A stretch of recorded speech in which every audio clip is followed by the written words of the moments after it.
Well, greetings and welcome to the KPEG Game of the Week. Tonight, it's a big one, the real big one, Cabrillo versus Lompoc in the annual Big Game. This is Greg Ratcliffe broadcasting live from the press box at Houck Stadium, where the 7-2 Braves are set to host the 0-9 Conquistadors in the battle for the Big Game trophy.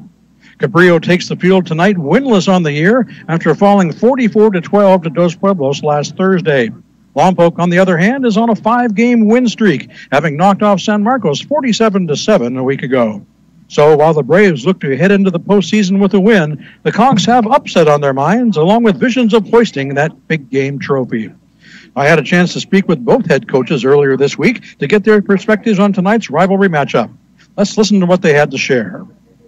Well, I'm here with Coach A.J. Pateras. Coach, let's talk a little bit about last week. You lost to Dos Pueblos 44-12 in an unusual Thursday night game. I know you don't make excuses, but does the short week negatively affect the prep at all?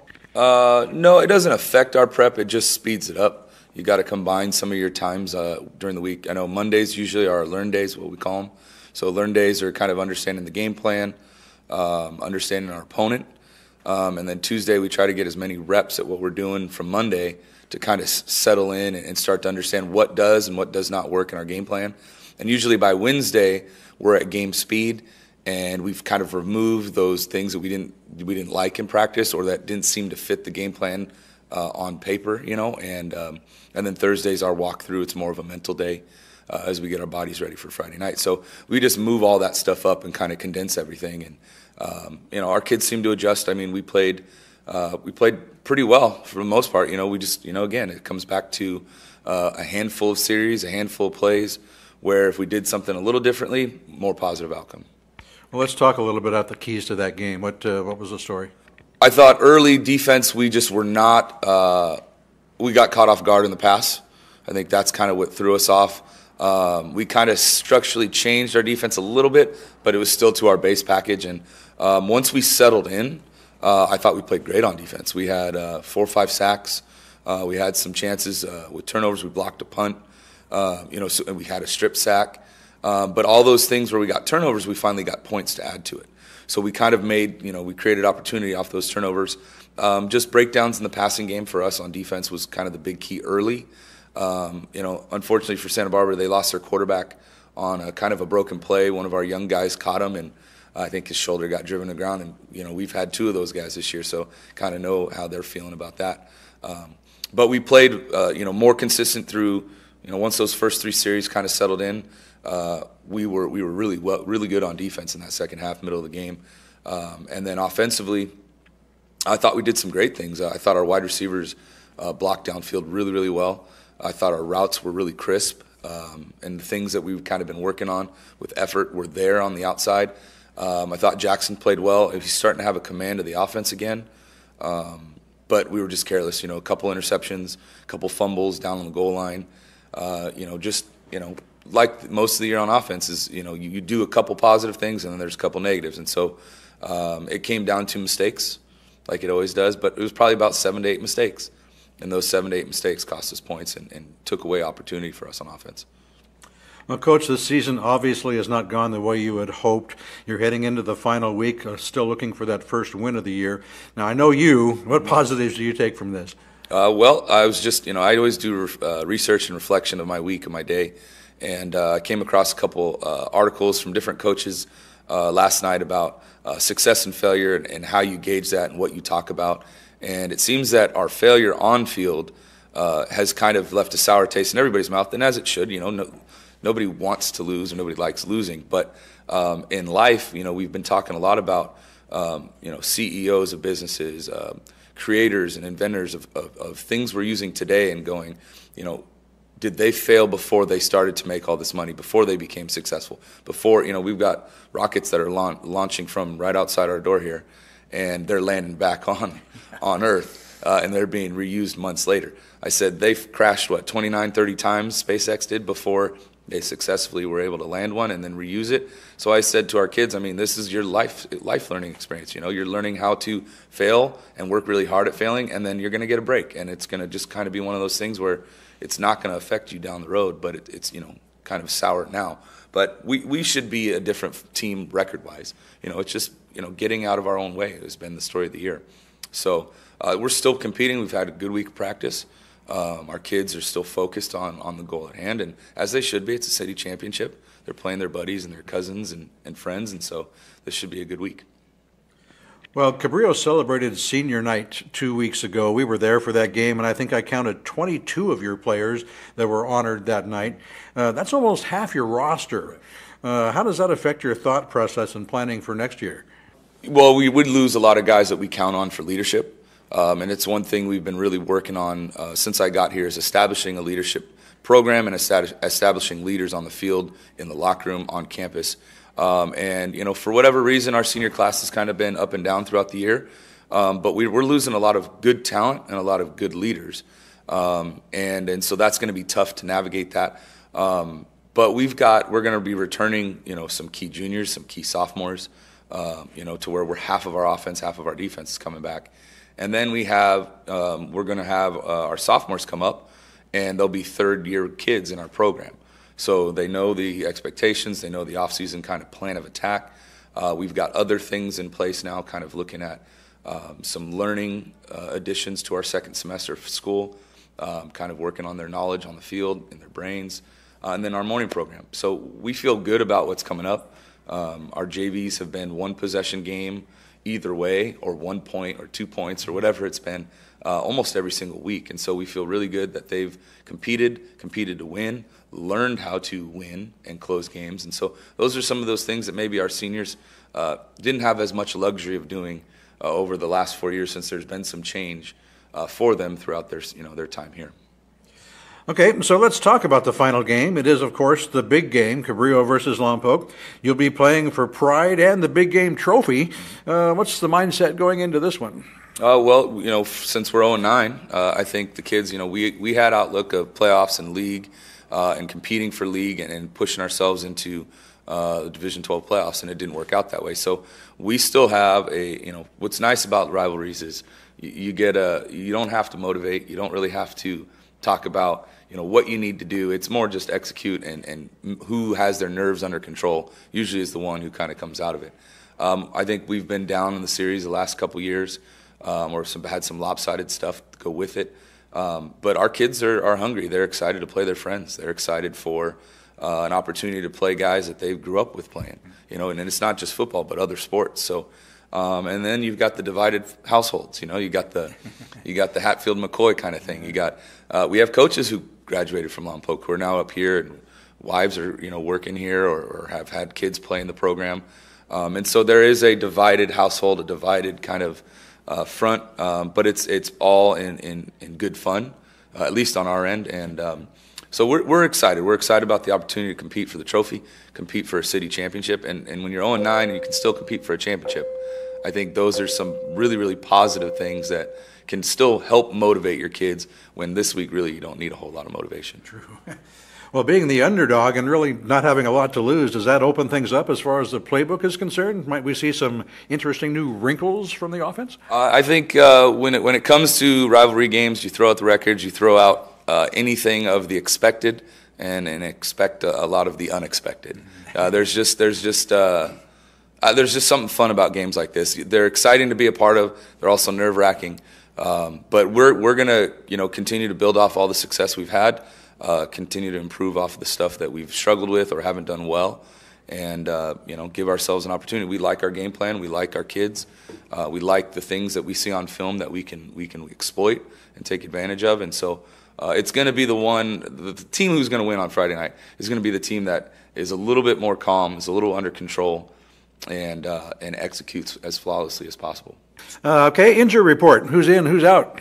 We lost Ruben Ponce. He's done for the season. He had a concussion last week against Santa Barbara.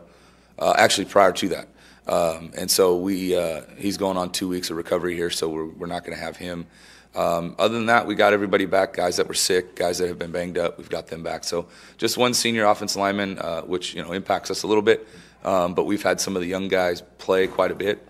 So, we feel good with the guys that are going to have to step in, and it's next man up. That's how it always is. All right, Coach. Well, it's been a pleasure speaking with you this season. As always, thanks for your time. Best of luck in the big game, and I hope we can do this again next year. Appreciate it. Thank All right, you. man. Well, I'm here with Braves head coach Andrew Jones. Coach, you knocked off San Marcos 47-7 last week. Looked like a pretty solid win all around. I thought we played well. I thought offensively we were able to move the ball, but we didn't have those penalties that, put us in 2nd and 15, or a couple times the game before we would get a first down and then it would end up being, 3rd and 13 instead because we had a dumb penalty. So thought the flow was great. I thought Christian Tenorio really stepped up, kid that we've been eyeballing for a long time on the JV team. He gives us another option there at receiver. But overall, we were able to get some turnovers against San Marcos and just a good team victory. Yeah, another strong showing from your starting defense, the only San Marcos score coming late against the subs. Yeah, San Marcos, they're definitely much better on offense than they were on defense. They're way more improved than they've ever been the last few years on offense. Multiple formations. The quarterback definitely is a dual threat guy. He can throw the ball a little bit. And we were worried about their running back a little bit because of how fast he was and a little bit thicker of a body, but I thought our defense played great. The one last score at the end of the game, even though we had some 2s and 3s in, there's still no excuse. I mean, we worked on the screenplay all week long. We never called a blitz in the second half, but on that play, they decided to go on their own and really kind of set us up for failure. So it happens. Well, on the offensive side, there were a few examples of some inconsistencies in the passing game. Is that something you're taking a look at? Well, every week we do. Cameron is just a great kid. If every kid on the team had the heart, the determination, the pride, the work ethic, man, it'd be an easy team to coach. But, sometimes when he doesn't get his feet set, or sometimes when it's the wide open receiver, he throws off his back foot and either throws it too short or throws it too high and overthrows it. Well, that's just something that we're continuously working on all the time.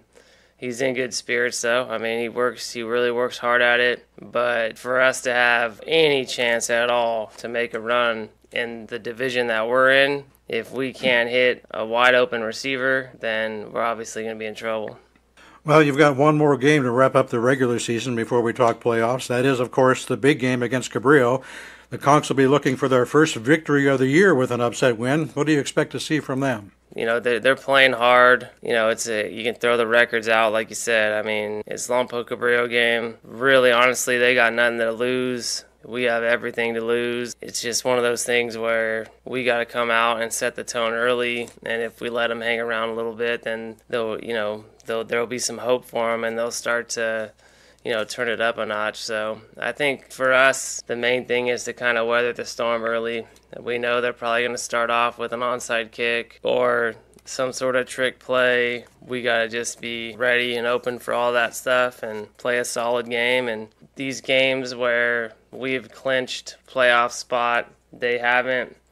I think the biggest thing for me is just telling our guys to not retaliate. Don't get caught up in the hoopla. And a few years ago, our guy was getting punched in the face. Our guy retaliates. Our guy gets ejected. Well, he can't play in the very next game. So that's the main thing I'm worried about right now, is just making sure our guys are mature. Don't get caught up in those antics. Let them do the talking. We'll do our talking with the shoulder pads.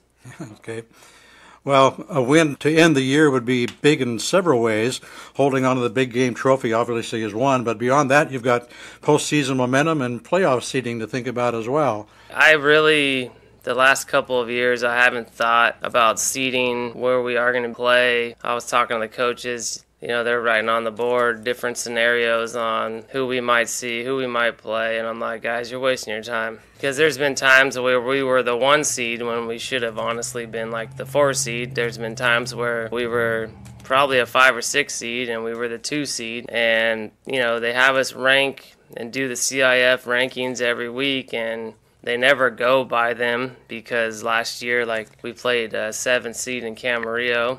That was 2 points away from beating Oaks Christian and Westlake. One year we played Cathedral, whose 4 losses were to 3 out of the 4 teams were ranked in the top 10 in the state. It's just kind of a roll of the dice what they give us. I've always, the last few years, like I said, especially in 2011, with the politics and the way we got screwed on that whole deal going to the state championship, I just try to go 1-0 each week. I worry about the next opponent. When the seed comes Sunday and we get who we get, just start preparing for them and move on. Well, clinching a playoff berth a few weeks back, a league championship should get you a first-round home game. With some of these distances we're talking about in D3, that's huge. It's part of the reason why we had some road games early on. Hopefully our guys remember those. That experience taking a bus ride down will help us, but really I'm not worried about the second round or who we're hosting. If we get through tomorrow and we're going to get a home game, then I'll worry about where we're traveling to or if we're hosting again and the coin tosses and all that stuff. So for me, it's one game at a time. Got to get through this one unscathed, and Sunday, I guess at 10 o'clock we'll find out what's going on. Well, let's take a quick check on the injury report. Anything new? Aaron Nunez has a sprained AC joint. He's probably questionable.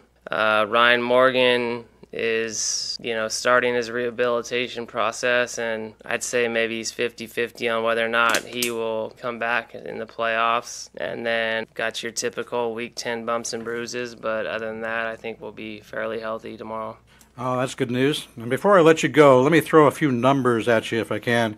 99-13-0. That's your record here as head coach. You're 43-1 in league, 17-6 in CIF. A win against Cabrillo would give you your 9th league title, extend a 40-game league win streak, and give you your 100th victory as Braves head coach. Those are some pretty impressive numbers.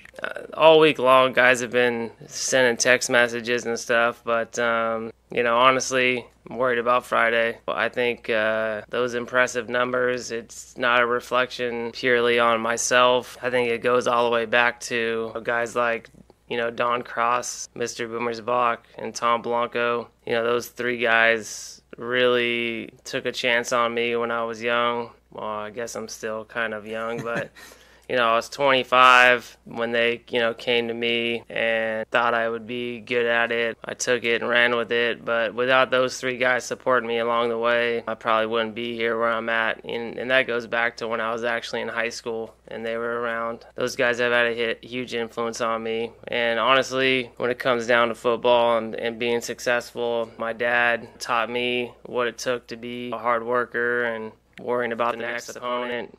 Preparation, those factors, but on top of all that, a good head coach has a very patient wife, a loyal dog, and probably some great players. And I've had some great players along the way. Not only have I had some great players, but I've had a great nucleus of coaches that have stuck by me. They've had my back. It's been a grind. There's been a lot of ups and downs. Hopefully this is just the beginning. That's all I've been trying to do since I've been here is we're focused on the next opponent. We're trying to go 1-0 this particular week. The game plan, the preparation, the amount of work each week, it didn't matter who we were playing. We approached the same routines, try to do the same things all the time. And so hopefully we can just keep this thing going. Great, Coach. From my standpoint in the press box, it's been fun to watch. Congratulations. And best of luck against the Conqs tonight. I appreciate it. Thank you. Well, back live now at Houck Stadium. I am joined by the Statmeister himself, Mike Loney. Mike, I know it's the big game, and it's been said that anything can happen in the big game. But tonight, this one looks to be a bit tilted toward the blue and white. What can Cabrillo do to be competitive this evening? Well, Greg, if I knew the answer to that, AJ Pateras would be my best friend. The problem that Cabrillo has is they just don't have the weapons this year. You can do a lot with spirit, you can do a lot with enthusiasm, but at some point you need the artillery. Don't think they have it this year, although they are certainly trying to get in the head of this Lompoc team and this Lompoc crowd. The Cabrillo Conquistadors showed up about 15 minutes ago by bus and entered from the south entrance, came in and just planted the Cabrillo flag in the middle of the Houck Stadium field. And now there's a battle of flag waving going on. over at the midfield. All the team members are coming up, and the guys in the stripes are saying, both you go to your own side. I'm hoping this is a friendly rivalry here. Yeah. This is a very heated rivalry, the likes of which you can really only engender when, for a time, both schools are using the same campus as they were back in the mid-'60s. There are some campuses that are close. Rigetti and St. Joe come to mind, but I don't know of any other group where two schools have used the same campus simultaneously. Well, not quite simultaneously. One had the 6 a.m. to noon shift, and the other one had the noon to 6. Close enough. But I tell you what, there is some enthusiasm in the air tonight for this one. Well, Cabrillo's definitely going to need some enthusiasm to do it. We'll see what they can handle. The JV hung in there for a half last night, and then Lompoc's superior numbers and superior speed just took over. It was 36-13 or something? 34-13. 34-13, okay. Had a nice 70-yard run in the fourth quarter by a kid named Sheldon Canley. You may remember some names like that. Yeah. Sheldon used to prowl the sidelines, tossing the ball to the referees as a Lompoc ball boy. Well, the Cabrillo Conquistadors won the toss, have elected to receive the opening kickoff. They are in their... it's interesting to note that both teams are in their home uniforms this evening. That was agreed to by the coaches. Yeah. So Cabrillo is here in their gold, Lompoc here in their blue, and Cabrillo really needs to try and keep this close for as long as possible. Braves set to kick off from the south end of the field. That will be Alex Gonzalez ready to put this in the air and get us underway. And here we go for Big Game version 2018. Hold on to your socks because it's going to be fun. Ball's in the air, and we are underway. Fielded just at the 1 yard line, right in the middle of the field. Straight up the middle we go. Boom. Bounces off a tackler and down at the 18-yard line. That was Mason Towns on the return. Mason Towns and number 26. He's not on the roster. I think that may be Rounds up from the JV team on the stop. Yes, Tyler Rounds indeed on the stop. This one's updated. Okay. So the Conquistadors will take over 1st and 10. They'll put it at their own 18-yard line. Frank Lopez did a really good job on that of busting up the wedge attempt. And Cabrillo will come out with two wides to either side. Anderson from the shotgun. Lompoc showing blitz. Bringing blitz. Anderson gets one or two. Taking it up the middle. Tried to avoid the blitz and get where they weren't. The problem was there wasn't pretty much anywhere they weren't. QB keeper across the 20 for a gain of about 2. 2-yard pickup. Call it 2nd and 8 for the Conquistadors. As you might expect, a full raucous house here at Hawk Stadium this evening. Lots of blue and white on this side of the field. Anderson from the shotgun throws on 2nd down. Complete on the far side and tackled immediately at about the 26, it looks like. Hit the wide of one of 2 wide outs over there. Just short of the first down. Jordan Green on the catch. It'll be a 3rd down and about 4, it looks like, from the 25. Just underway here in the big game. No score. Cabrillo with their first possession of the evening. Again with 4 wides, 2 to either side. Anderson from the shotgun. Miza in the backfield, now shifts to the slot. Anderson on the keeper. He's going to get wrapped up in the backfield, breaks away, but only gets back to the line of scrimmage where he's brought down. Yeah, somebody in there in the middle, I think that was Lucatero, decided to keep him on the keeper. Got him by the jersey and wouldn't let him go by, so it'll be 4th down and 4, 3 and out for the Conquistadors on their first possession of the night, and they will punt this one away. Back deep for the Braves, number 2, Nick Dominguez, standing right at the 50-yard line. So the Braves should get nice field position on their first start. Pressure. Gets the kick away, however. Fielded by Dominguez at the 44. Cuts to the near sideline. He's got some room. Picks up a block in the corner with a 35. Cuts it back in and going to get wrapped up at around the 35-yard line. So a gain of about 10 yards on the front. Nice return of about 25 or so for Dominguez, and the Braves will be set up nicely with their first possession.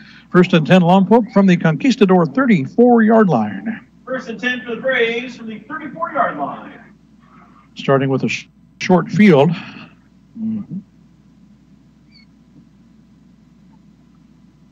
Braves quarterback Cameron Uribarren will bring his charges out. In the shotgun. 1 receiver up top. 1 man in motion. Johnny Gayton. The give is to, the fake is to Andre Coleman, and Uribarren will keep it himself and pick up about 2. Yeah. So we start with a pair of quarterback keepers, and each of them goes for about 2 yards. So far, the game is pretty evenly matched then. Is that what you're telling me?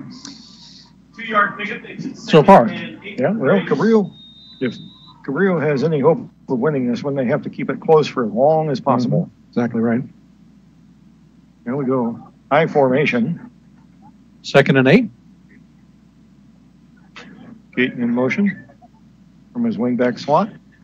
Ooh. There's Coleman up the middle. Takes a nice hit at the line of scrimmage and powers forward for about a yard. If he'd been able to break that tackle, he was gone. That was Leandre Coleman on the carry by number 54, Patrick Durham. As it is, a 1-yard gain to the just outside the 31.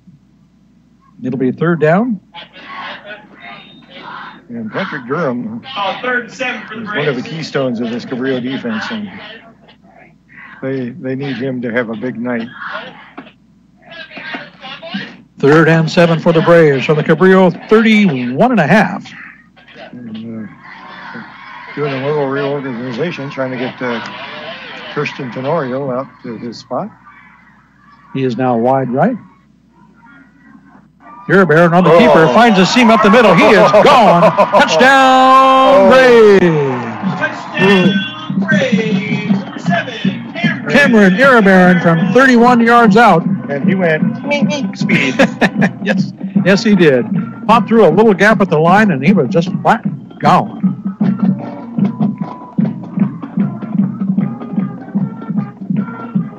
So with 8:12 here left in the first, Lompoc's on the board with 6, looking for 7. Anguiano will come out to try the point after.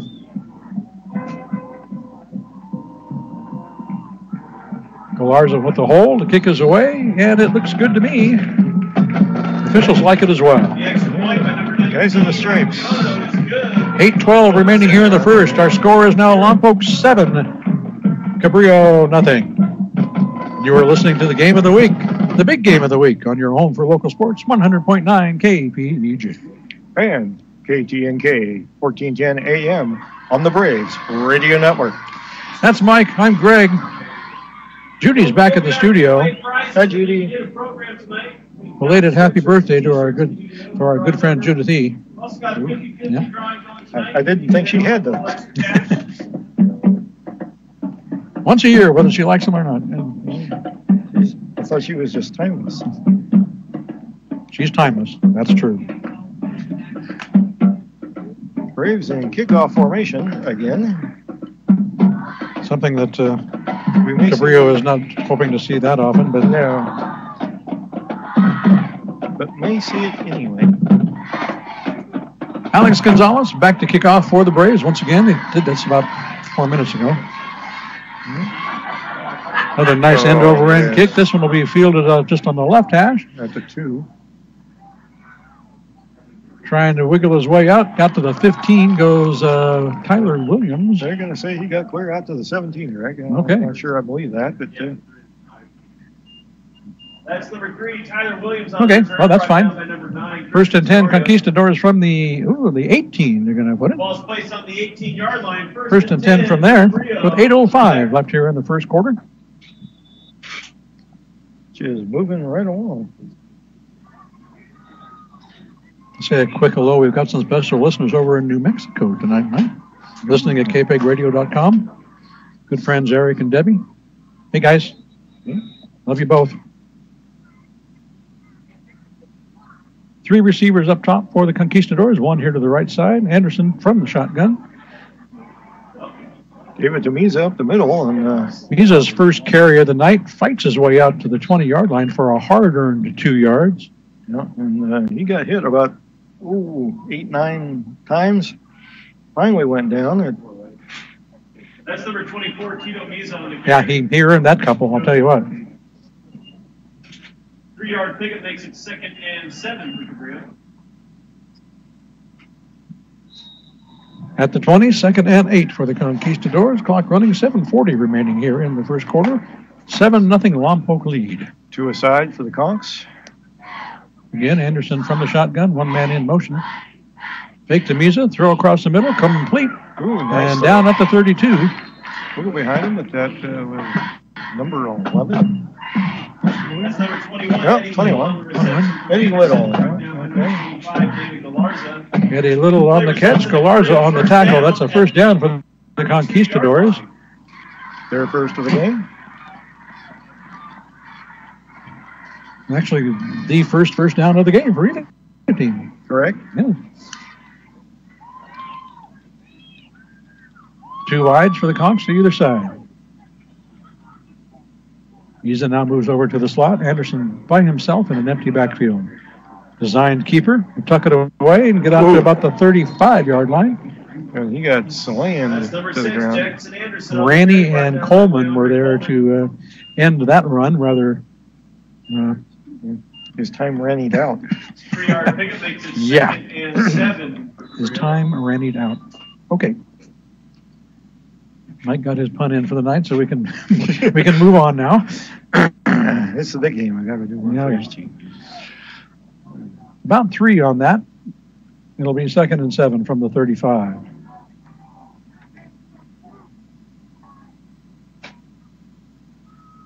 Anderson takes the shotgun, a little low on that one, fakes the handoff, looking to pass again down the near side, just overthrown to Jordan Green. Pass from Anderson was intended for Jordan Green. 3rd and 7 for Green. Incomplete pass will bring up 3rd and 7. Stops the clock with 6:14 remaining here in the first. Lompoc up 7-0 early. Scored on their first possession of the night. And I have a feeling we may see some wrinkles tonight that we have not seen hitherto. Yeah, it's possible. I asked Coach Pateras if he was going to pull out all the stops tonight, and he was reluctant to give away any secrets, but... but the answer was yeah. Yeah. 3rd down, 3rd and 7. Anderson back to pass. Ooh. This one is pretty much the same play as last time, pretty much the same result. Overthrown to Jordan Green. Yeah, I think that was tipped by Schumer. He knocked it high over Green. He cut underneath of him. Brings up 4th down for Cabrillo. So we have 4th down now for the Conqs, 4th and 7, and another punting situation. They did get a first down out of this possession, however. Back deep for the Braves once again. Nick Dominguez, this time at his own 35-yard line. Green with the kick. Takes a nice little Cabrillo bounce. Dominguez will pick it up at the 30. Gets away from the initial tackle. But not the swarm of Conquistadors that get him at the 32.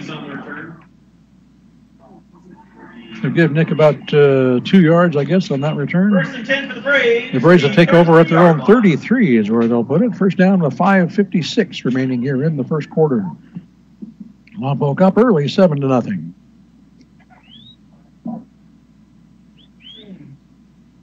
Oh, at their own 33. Uribarren will come in with the play.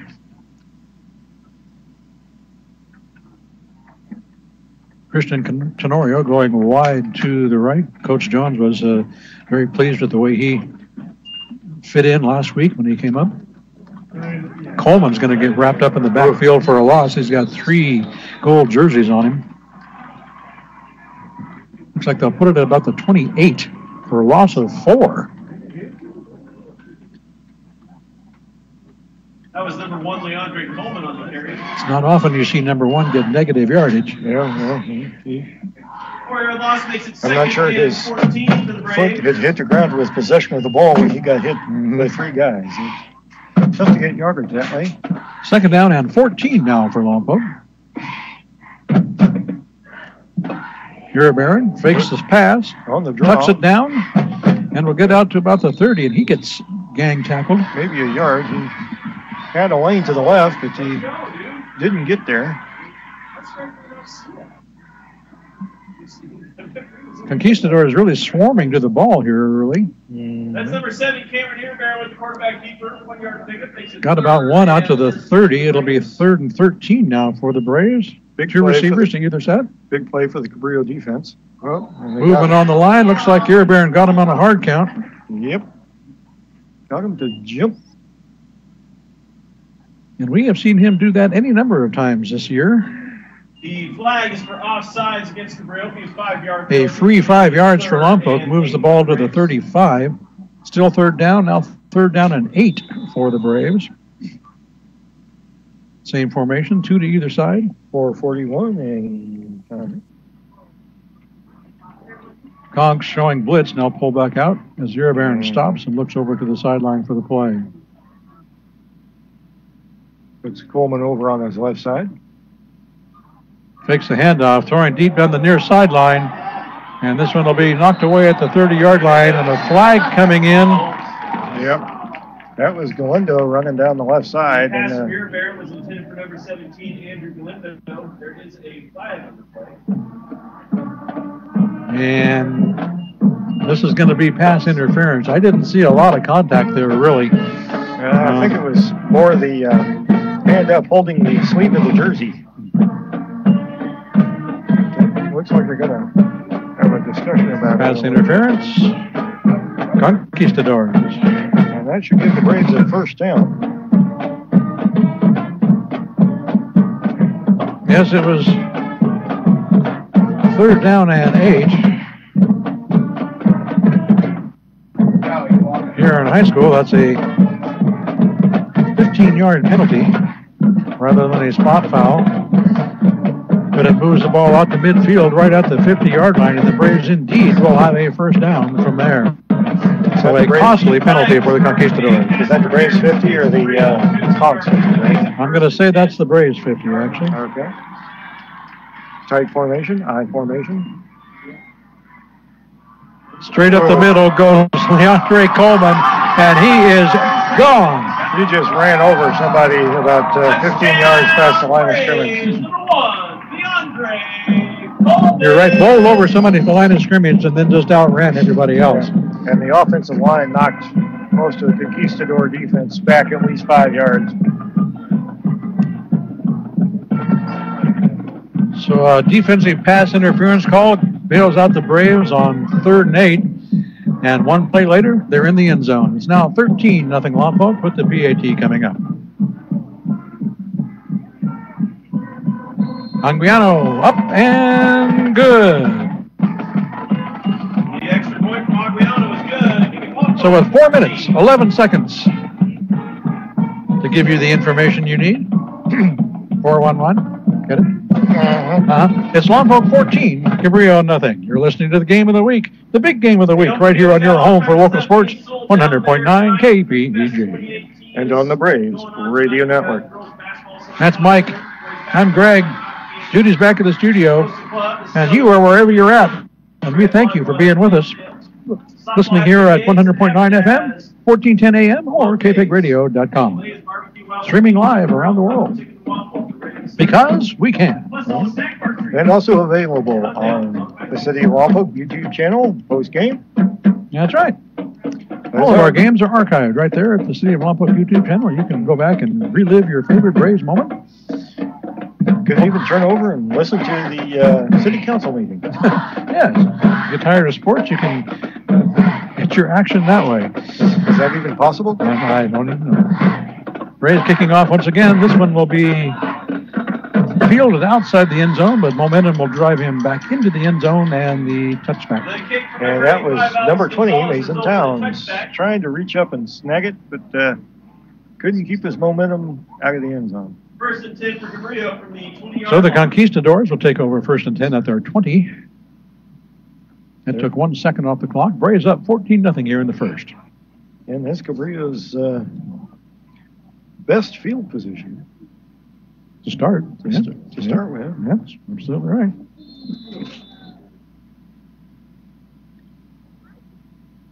Conqs will send 2 receivers up top. We got 1 here to the near side. It's Green here on the near sideline. Anderson from the shotgun.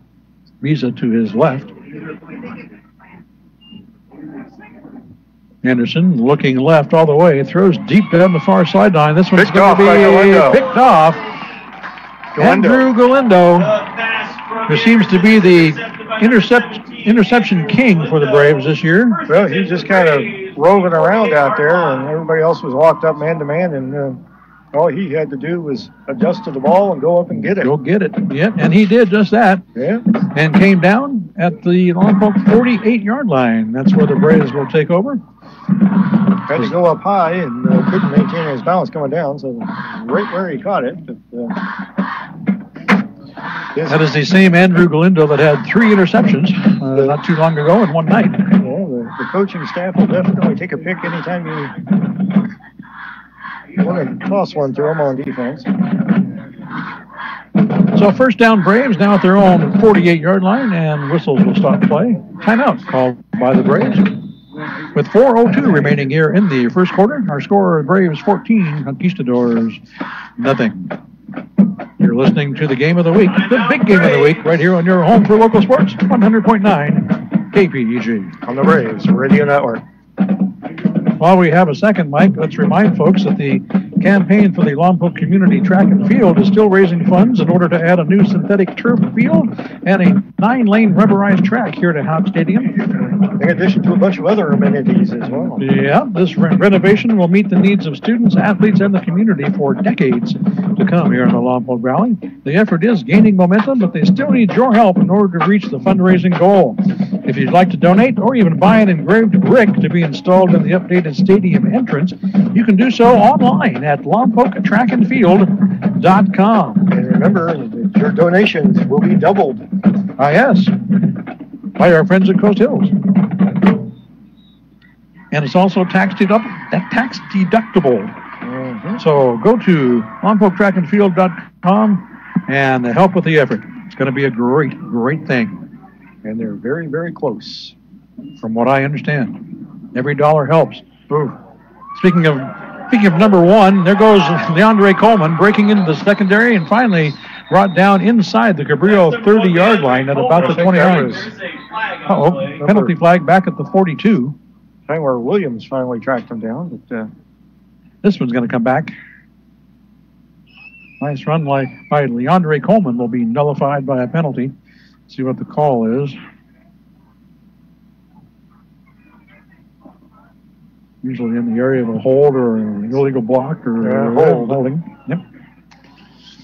It must have been towards. Flag is for a holding against the Braves. Flag down at the 44. March 10 yards backwards. And you'll put it at the Braves 46. So what would have been a first down around the 30-yard line of Cabrillo is now a first down on the 46-yard line of the Braves. First and 12.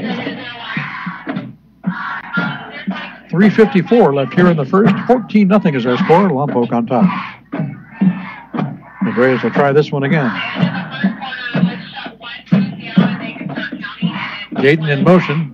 Coleman gets the carry again, breaks it out to the right side, tries to get around the corner and runs through a couple of tacklers into Conquistador territory down to about the 48-yard line. Runs over a couple tacklers. Yeah, that too. He's been known to do that. Coleman, by the way, is 6'2", 200 pounds. Pickup of about 5. Well, 6. Well, he was 2 yards behind that, so 6 or 7. Second and 5, and or second and 6. So he got a good half of it. He got 6-ish, and he'll get the ball again. finds a little seam, stumbles forward inside the 40 and down to about the 36-yard line. Andre Coleman for Lompoc Braves. First down. That'll be a first down for the Braves. They'll put it at the 37 officially. Tripped up by number 32, Alex Moore. With 3:04 left here in the first. Lompoc with the first down. Clock now running. The Braves have a 14-0 lead. Scored on both possessions that they've had so far. This possession started with a turnover, first of the night, going the Braves' way.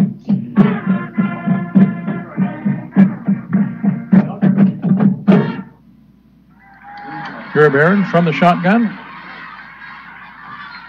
And flags. Yeah, we've seen way too many of those already. Over the course of the season, that's been kind of a recurring theme.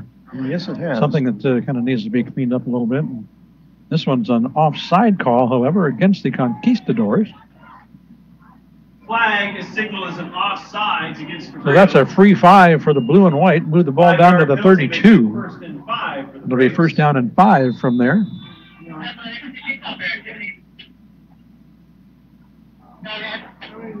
One thing the Conquistadors do not need to do tonight is give the Braves any assistance. You pass across the middle through the hands of Christian Tenorio on a little slant route. Was intended for number 9, Christian Tenorio. Second and 5 for the Braves. Pretty nice pass, however. Pretty good, right there on the hand. Just couldn't get a hold of it. Yeah, I have a feeling that 7 to 9 equals 6 is going to happen at some point.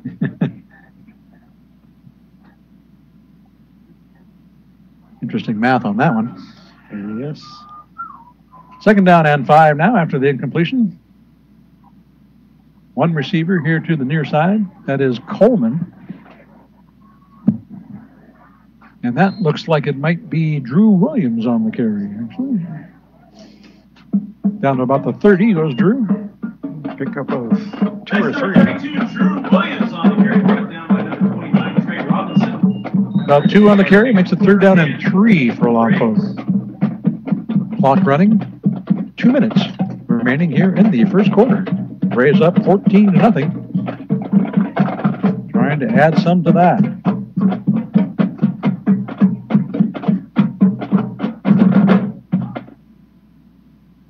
Again, Coleman out left. Williams on the carry up the middle, trying to get to the first down marker, and he did. Might have. That was number 32. Yes, indeed. Drew Williams on the carry for Lompoc Braves. Back down to the 27. First down, Braves. That'll stop the clock just long enough to move the chains, and we'll start up at 1:35. Interesting, sending Coleman out there as a wide receiver, bringing Williams in as a ball carrier. Yeah, he can catch the ball, we know that. He can. He's back out here again to the left. Mm-hmm. Nothing else, it puts some interesting looks on tape for folks to look at. Here, Barron fakes the handoff, throws to Coleman. Across the middle, incomplete at about the 15. Yeah, that was a little low. And definitely had some steam on it. Here, Barron was intended for Leandre Coleman. You can bet some film of this game is going to be watched by some Division III people. Yeah. Whoever they may be at this point. Yes, no kidding. It's a mess. Every time I look at it, it just gets worse and worse and worse. I'll try and ask you about that a little later as time allows. Well, I'll give you one hint. The team that was at number 6 ahead of Lompoc at number 8 just lost 84-14 yesterday. Oh my gosh. You did say 84, right? Yes. Yeah, okay. Drew Williams wiggles up the middle for about 7, maybe 6. Not sure that was Drew. That's number 32, Drew Williams. Okay. And he is having a little trouble getting up. That will bring some whistles on the timeout as Drew Williams is down on a knee at the 20. Now the training staff will come out. Clock stop with 52.3 seconds remaining. Drew picked up about 6. And we'll take a look at number 32. Drew showing some some really good things off and on this season. When he's given the opportunity, he's taken advantage of it. You know, he had a real nice game in the early part of the season. Mm-hmm. He's done some good work in rotating in on the halfback duties, and he will get up and walk off on his own. Tom Blockley was right there with him, asking him questions. So I guess the answers so far have been appropriate. What day is this? Yeah. Okay, so Drew's off the field, walking along on his own. That's great news. We'll try and check up on him. And we'll get back to the field at 3rd down and 4.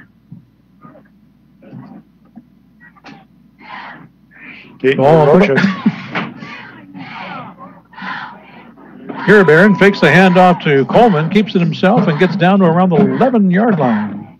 That's number 7, Cameron Earbear with quarterback keeper. And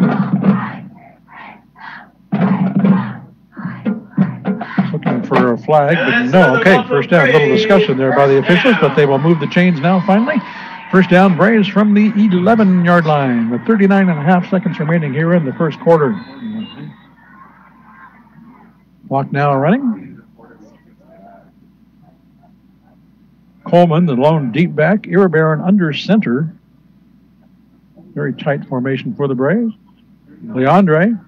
Oh, what a block. Sweeping left, picks up a block at the corner, dives into the end zone. It is touchdown, Braves. They got some really excellent blocks from Tenorio and Daniels over there on that left side. That's how he got the edge.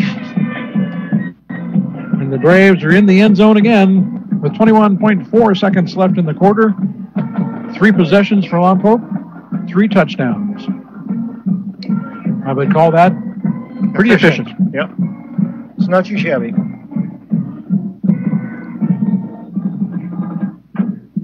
Once again, Adalberto Anguiano for the point after. Kick is away and good. Anguiano 3 for 3, and the Braves are 3 for 3. It's now Lompoc 21, Cabrillo nothing. You're listening to the game of the week, the big game of the week, right here on your home for local sports, 100.9 KPEG. On the Braves Radio Network. That's Mike. I'm Greg. Judy's back in the studio. Thank you so much for joining us tonight. Appreciate you tuning in. This game being broadcast on 3 radio stations and 2 internet streams simultaneously. That's what you call the Braves Radio Network. Indeed. Mm-hmm.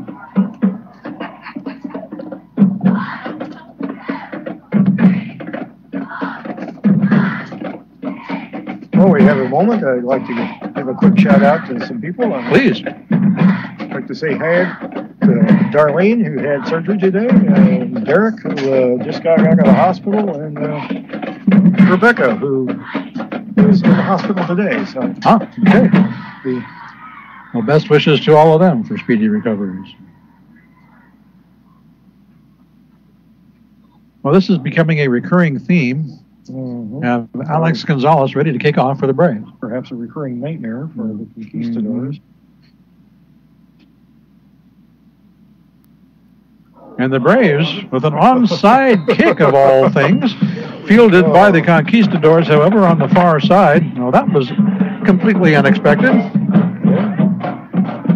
Well, I mentioned that they were going to try and put some things on tape tonight, and that one just went on the tape. It did. Unsuccessful, though it may have been. Conquistadors have their best field position in any event.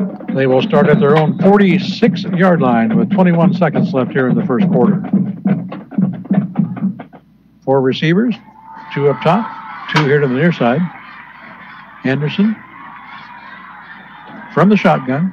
Misa to his right. Looking to pass. Throws here to the near side. This one will be high and away. Incomplete. Tried to get it to Green, who was covered by Nick Dominguez. The pass from Anderson was intended for number 7, Jordan Green. 2nd and 10. Anderson has tried several times to get connected with Green tonight, to no avail. Don't forget to buy your 50 tickets tonight. You can head home with a little extra cash. None of us got that $30 last Stops the clock with 17.6 seconds remaining. 21-0 is our score. Lompoc Braves on top here early. Cabrillo has managed to put together one first down, I think. Braves took their lessons from Cabrillo politics. Score early, score offense. Mm-hmm. Anderson. Throwing. Wow. That's complete. Mason Towns has got it and tackled it about the 48-yard line on the Braves side of the 50. And Anderson had the Luna in his face almost immediately. Number 20, Mason Towns on the reception from Anderson. Gain of about 6. It'll be third down and 4, but that brings us to the end of the first quarter. 12 minutes in the books here in Big Game version 2018, and our score is Lompoc 21, Cabrillo 0. You are listening to the Game of the Week, the Big Game of the Week, right here on your home for local sports, 100.9 KPEG. On the Braves Radio Network. I have some shout-outs myself, Mike, that we need to get out of the way. Howdy to Mary, to Daniel, and to Sammy, all home listening to the Big Game on KPEG Radio. Hi, guys. Well, if you want to listen to the Big Game on radio, pretty much the only place you can do it. This is the place to be. You betcha. On the network. Right. So looking at the Channel League standings here real quick. They got even more interesting last night. Tell me all about it, Mike. Well, Lompoc up top with a 7-2, 4-0 record. But last night, Santa Barbara defeated Dos Pueblos 24-7, which means those two are now tied at 6-4, 3-2. San Ynez plays San Marcos tonight. They have a 5-4, 2-2 record. So it could be a three-way tie. That's number 6, Jackson Anderson. Jackson Anderson up the middle on the QB keeper, and he's going to move the chains for the Conquistadors.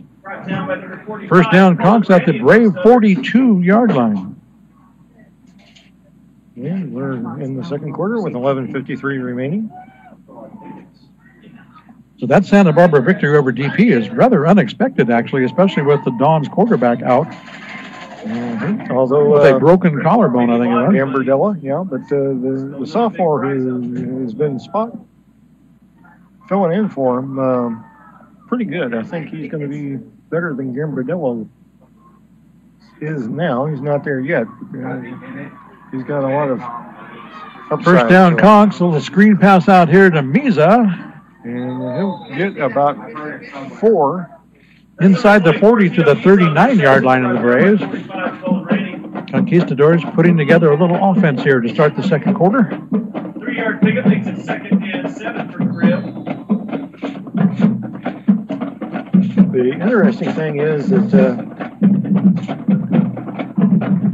if San Ynez loses tonight to San Marcos, they could be out of the playoffs again. What a crusher that would be for the Pirates. Mm-hmm. Second down, Conquistadors, 2nd and 7 from the Brave 39. And a flag will come out and stop this play before it gets started. I think we got a false start against the Conqs is what this was going to end up. And no. Timeout. So are they going to pick up the flag, or we have a timeout by the Conquistadors? I think they're going to say the timeout takes precedence before the penalty. So, okay. I think they're going to say that the quality of mercy is not dead. Right? 10 minutes, 43 seconds left here in the second quarter. Clock stop for the timeout. So that's a fascinating scenario. The good news for San Ynez is that although they lost to DP, they defeated Santa Barbara. So since Santa Barbara defeated DP, it could be argued that if 2 of the 3 teams go, that San Ynez will be one of them. It may end up being the Dons who are left out. But then again, with teams going willy-nilly to all kinds of different divisions, you never know for sure. I would genuinely feel bad for San Ynez if they don't make the playoffs. They've been 8-2 and 7-3 for so many years in a row, and have not got to the dance. If they don't make it this time, we may have to put special watchers on Josh McCord. Yes. Okay, here we go. 2nd and 7, 4 receivers for the Conqs. Anderson back to pass. This one is thrown low and behind the intended receiver and almost picked off by Nick Dominguez. Yeah, if Towns had Velcro on his ankle, he might have had a shot at that one. But.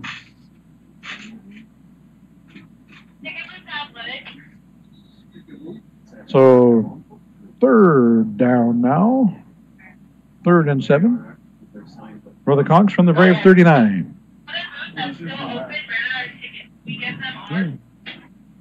We should mention that the Braves defense, which was a little suspect earlier in the season, has been playing really well the last week. Their starters have not given up any points in a bit here.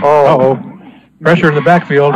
This one's picked off at the 20-yard line. I think that was Galindo. That's 18, Gardner. Gardner, okay. And the pressure was Mr. Galuna again. Right in the face of Anderson. He threw that one right up the middle. Gardner picked it off and returned it out to the 41-yard line. Took it from about the 16. So 2nd turnover of the night.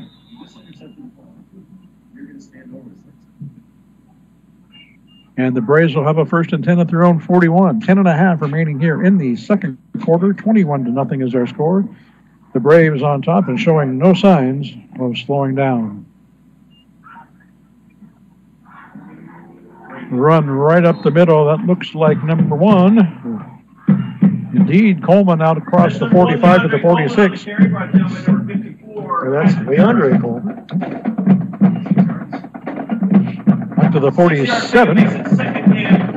6-yard pickup. And you get to get at least one correct right in there. At some point, Aaron. That's good.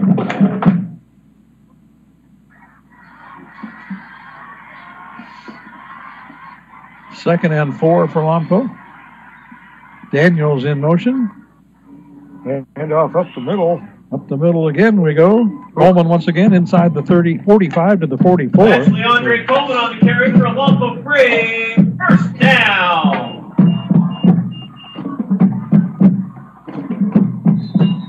To the Cabrillo 44. 1st down Braves from there. Clock running 9:45 up here in the half.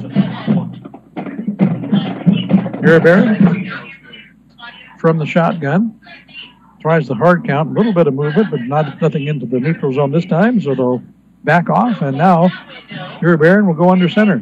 I formation. And that is Coleman again, breaking free in the secondary, and now he's stacked up by a whole bunch of conquistadors. Most of the conquistadors, and that's what it took to That's number slow 1, him down. Leandre Coleman on the carry again for another. He is a load to bring down, I'll tell you what. 1st down. Especially when he gets ahead of steam. 1st down Braves, now at the Conquistador 33. Clock running, 9:15 remaining in the 2nd quarter. Iribarren back in the shotgun. Lompoc will send 2 receivers up top. Daniels and Tenario. A couple weeks ago, Coleman was wearing number 29, and Iribarren fakes the handoff, keeps it himself, straight up the middle, blitzing to the end zone. Goodbye. Touchdown Braves. Number 7, Cameron Iribarren. 33 yards for the score.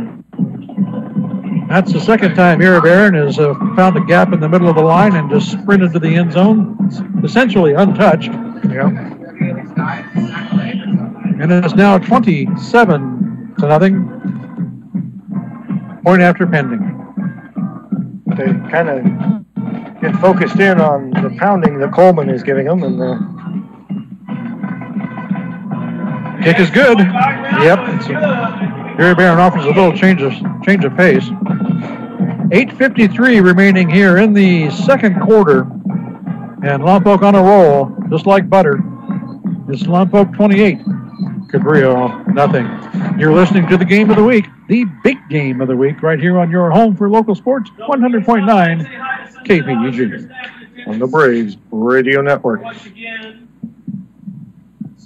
Greg Ratcliffe here, along with Mike Loney, Judy Baker back at the studio, clicking the dials, bringing you all the wonderful graphics you see on, if you're following along at kpegradio.com. To get back to what we were talking about earlier with the Channel League, should mention that the 6 Channel League teams are assigned to 4 different divisions, and that's one of the more steady leagues around. Trust me, folks, it is really confusing. Yep. Just wait till next week. We'll get into the possible playoff scenarios here as the night goes along as well. Nice kick. Bounces, picked up at the 1. Returned out to the far sideline. That's number 3, Tyler Williams on the return. Looks like he gets it across the 20 to about the 24 or so.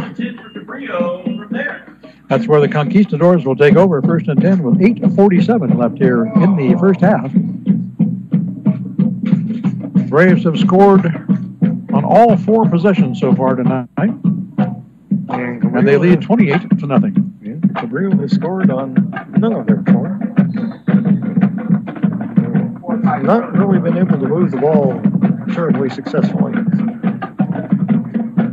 And it's not that they're playing bad defense; they've just given up some big plays.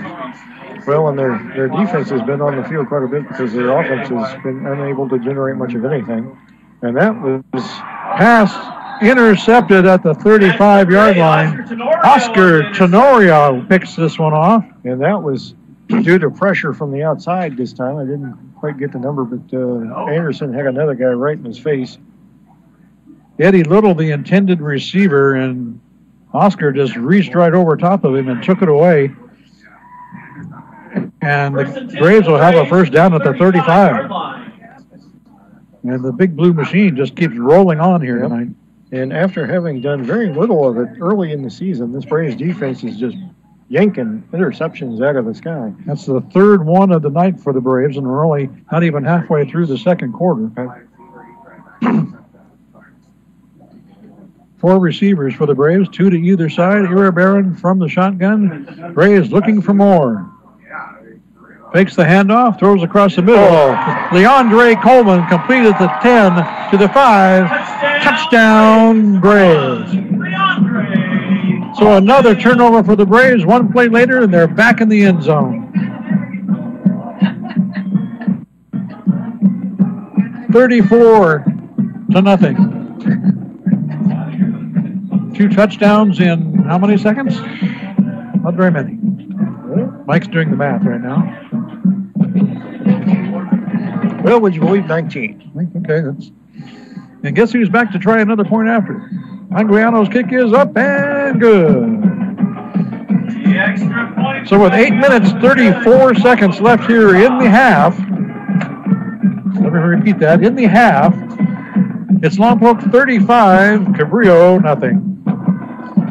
You are listening to the game of the week, the big game of the week, right here on your home for local sports, 100.9 KPEG. On the Braves Radio Network. You know it's bad, Greg, when you need separate guys doing kickoffs and extra points because you don't want to get them tired. Don't want to wear them out, yes. It's a good problem to have, though, I suppose. And we're going to have to start calling Oscar and Kristen the twin Tenorio terrors on defense because they're doing pretty good on both sides of the ball. Hey, we've got some special listeners up in Fresno tonight, Mike, as well. Listening on KPEGradio.com. Quick hi to Rich and Kathy up there. Hi, guys. Thanks for tuning in. Enjoy the game tomorrow. Hawaii's in town playing. They're going to go to that one tomorrow. So, up in Fresno. Derek is going to be interested in that one. So the Braves kicking off. Very consistent on the kickoff. Fielded at the 1 yard line again. That's Williams on the return. Very consistent on that as well. Out to about the 25, 26. Somewhere in that way on the far side of the field.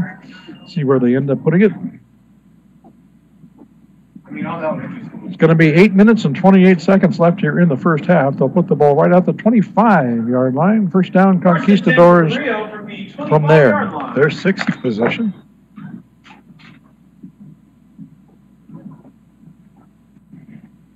Possessions start to mount up quickly when you have one play interception, one play touchdown. Yes. Two receivers here to the near side. They'll take a running play up the middle. Yeah, nice job by Misa weaving his way through traffic.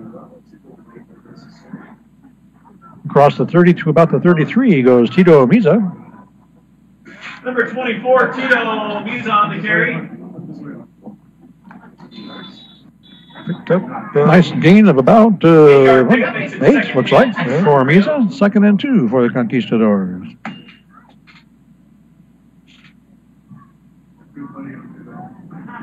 Anderson from the shotgun. Two receivers up to the top. One here to the near side.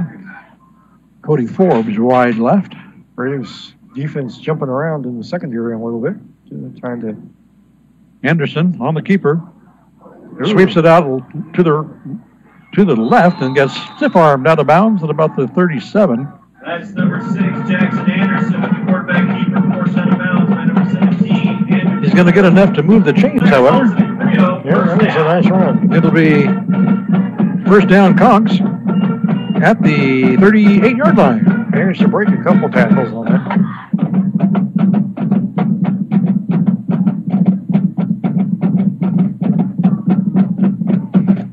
Cabrillo really needs to get things settled down here a bit if they want to have any hope of staying in this one.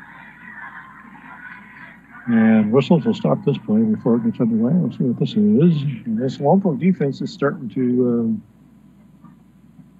official timeout. Shake some of the rafters and get the dust and the spider webs unclogged. And Defense has been doing a really fine job for the Braves over the last few weeks. Only scoring against the Braves defense has been against the 2s and 3s in the latter part of the game. Anderson will keep this one, get across the 40, out to about the 44. Tried to run by somebody, and they just reached out, grabbed him, picked him up, and planted him. Pickup of about 7. Nice run out to the 44. After a 6-yard pickup, 2nd and 4 for Cabrillo. 2nd and 4, we'll call it. From the 44. 3 receivers up top. One here to the short side of the field. Anderson takes the shotgun. Hands it off to Misa. He's going to get plastered and pushed back. Loses his helmet in the process. Yeah. He was nothing, 24, Tito Misa on the nothing wrong with the head. It's just a solid hit in the chest. But the momentum of the pile, the Lompoc player kind of rolled over the top of him. And Misa will have to sit out a play because of that. Short loss for They'll give him pretty much back to the line of scrimmage. 3 yards. Ball still at the 44. 3rd down. 3rd and 4-ish. Yeah. 4 receiver again. Receiver set for the Conqs once again. From the pistol. Pressure. Henderson in the arms of Lucatero. And down for the sack. 50, Giovanni Lucatero with the quarterback sack. He does that. Yes, he does. Mr. Lucatero, he does that. Ball will be placed at the 39 of Cabrillo. Giovanni Lucatero, 5'10", 250 pounds. And that's why he's in the backfield a lot. And he can motor, which is kind of surprising given his. But he's 4th down and 8 for the Conqs and a punting situation. Green. Nice high kick, not real long. Fielded at the 34 by Dominguez. Gets to the far side, trying to get to the corner and move it upfield. Does so, and gets across midfield into Cabrillo territory and down to about the 45. That's number 2, Nick Dominguez on the return, brought down by number 12. About 20 on the return for Dominguez. And the Braves will have the ball in Cabrillo territory. First and 10 for the with Braves. 5:42 remaining till half. They'll put it at the 44. And they really don't have to worry about the clock. Not the way they've been scoring. Yeah. Now the rotating Tenarios here. Oscar out, Christian in. The Terrors. I tell you, we haven't seen a lot of them, but Christian Tenario looks like he's going to be a player. Indeed, yeah. Just up recently from the JV squad. He's looks promising. Here, Barron fakes the handoff. Tries to get away in the backfield. Somebody's got him by the ankle, and he'll go down at midfield. Just go down. Just go down. Yeah. Don't get hurt. That's number 7, Cameron Earbairn, tracked down by number 29, Trey Robinson in the backfield. Yeah, Robinson looks kind of like one of those commercials with the guy hanging on, with his kids hanging on to his legs, and it's like, just go down, just go down. Cam was trying to get away, and that's when you just, okay, this play's over, don't get hurt, lay down. Yeah, because there were 3-4 guys headed at him full steam. It's like, get some grass on your uni. Lost back to the 49. It'll be 2nd down and 15 for the Braves. It is, after all, 35-0 at this point. Mm-hmm. From the shotgun, fakes to Tenario, looking, good protection, throwing deep down the middle. Yeah, did he catch that? Fight for the ball at the 10-yard line. Did he? There's a flag down. Yeah, I'm pretty sure it's going to be pass interference. But pass was incomplete. Andrew Galindo almost came down with that. Well, there were. Leandre Coleman was a receiver in the general vicinity as well, and he got held. He was not the intended receiver, but he definitely got pulled down by the jersey. Yeah. That's where the flag came from, and they're going to call interference against the Conqs. Fair amount of malfeasance on that play to go around.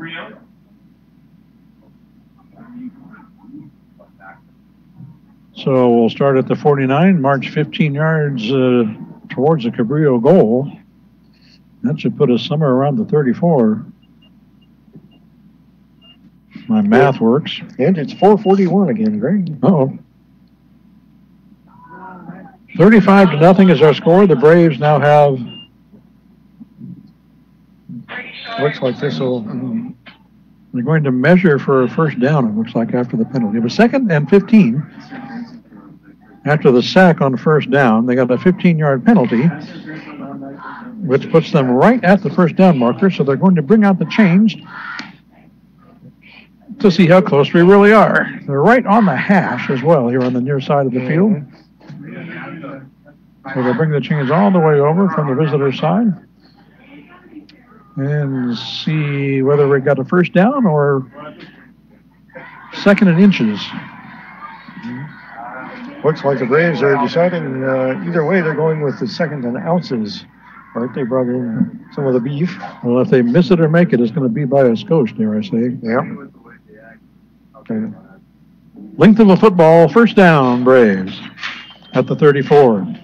All right, penalty will give the Braves first down at the 34-yard line. 4:41 left here in the first half. 35-0 is our score. The Lompoc Braves on top, looking for more with the first down at the Cabrillo 34-yard line. Yeah, one gal I talked to during the week on her prediction for the score said Lompoc by 74. So. 74? Well, that would just be. She's kind of on pace to not be. To not be wrong. To not be wrong. Yeah. Yeah. Okay, now the ball is marked ready for play. Here, Barron takes a shotgun snap, fakes the handoff, throwing deep. Oh! Just past the outstretched arms of Christian Tenario. A little bit of confusion, I think, on the route that time because Tenario was starting to slide that in towards the post, and that went to the flag on the outside. But tried to adjust to get back to it just a bit long. Incomplete pass, stops the clock with 4:32 remaining, and brings up 2nd and 10 for Lompoc. Ball at the Cabrillo 34.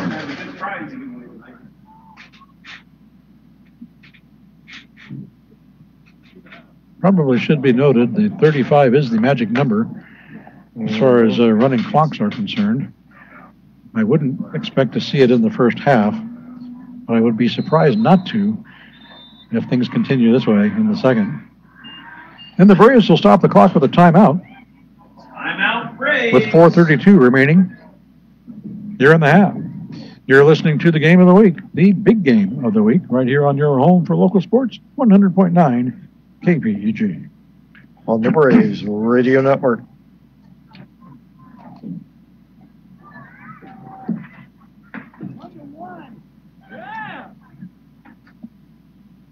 Well, there were a lot of predictions about how this game was going to go this evening. I've seen the spread averaging about 50, actually, for the Braves. So far, they're on pace to make that. Indeed. There's always this fine line that coaches have to walk come playoff time when you're trying to get your team ready for the postseason, get your starters some work, and at the same time not wanting to get anybody hurt or not run up the score on your friends. Trying to integrate some new kids into the squad that you brought up. So it's a balancing act. Nobody wants to embarrass anyone, but there's some things that need to be accomplished for the Braves tonight. Back to action. Coleman takes the handoff, tries left tackle, bounces it out, and falls down with about 4 jerseys on him. The ball comes loose, but I think they're saying Coleman was down. Yeah. Indeed, Braves will retain possession at the 32. Pick up. Got a couple. That's Leandre Coleman. Maybe 3. 2-yard ticket. 2 or 3. Couple 3. 2-ish. 3-ish. I'd say 3-ish. It's third down, either way. Clock running, just under 4 minutes now remaining till halftime. 3rd and 8 for the Braves. Christian scenario, wide right.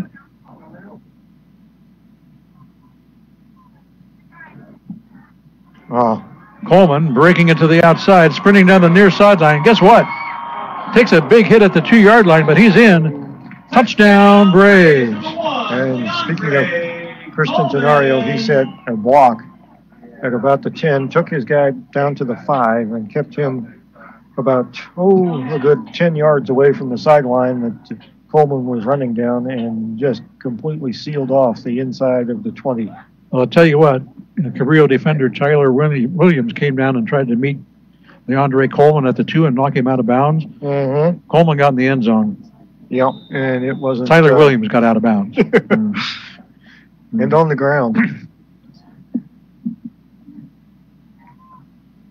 Point after is away. It's up.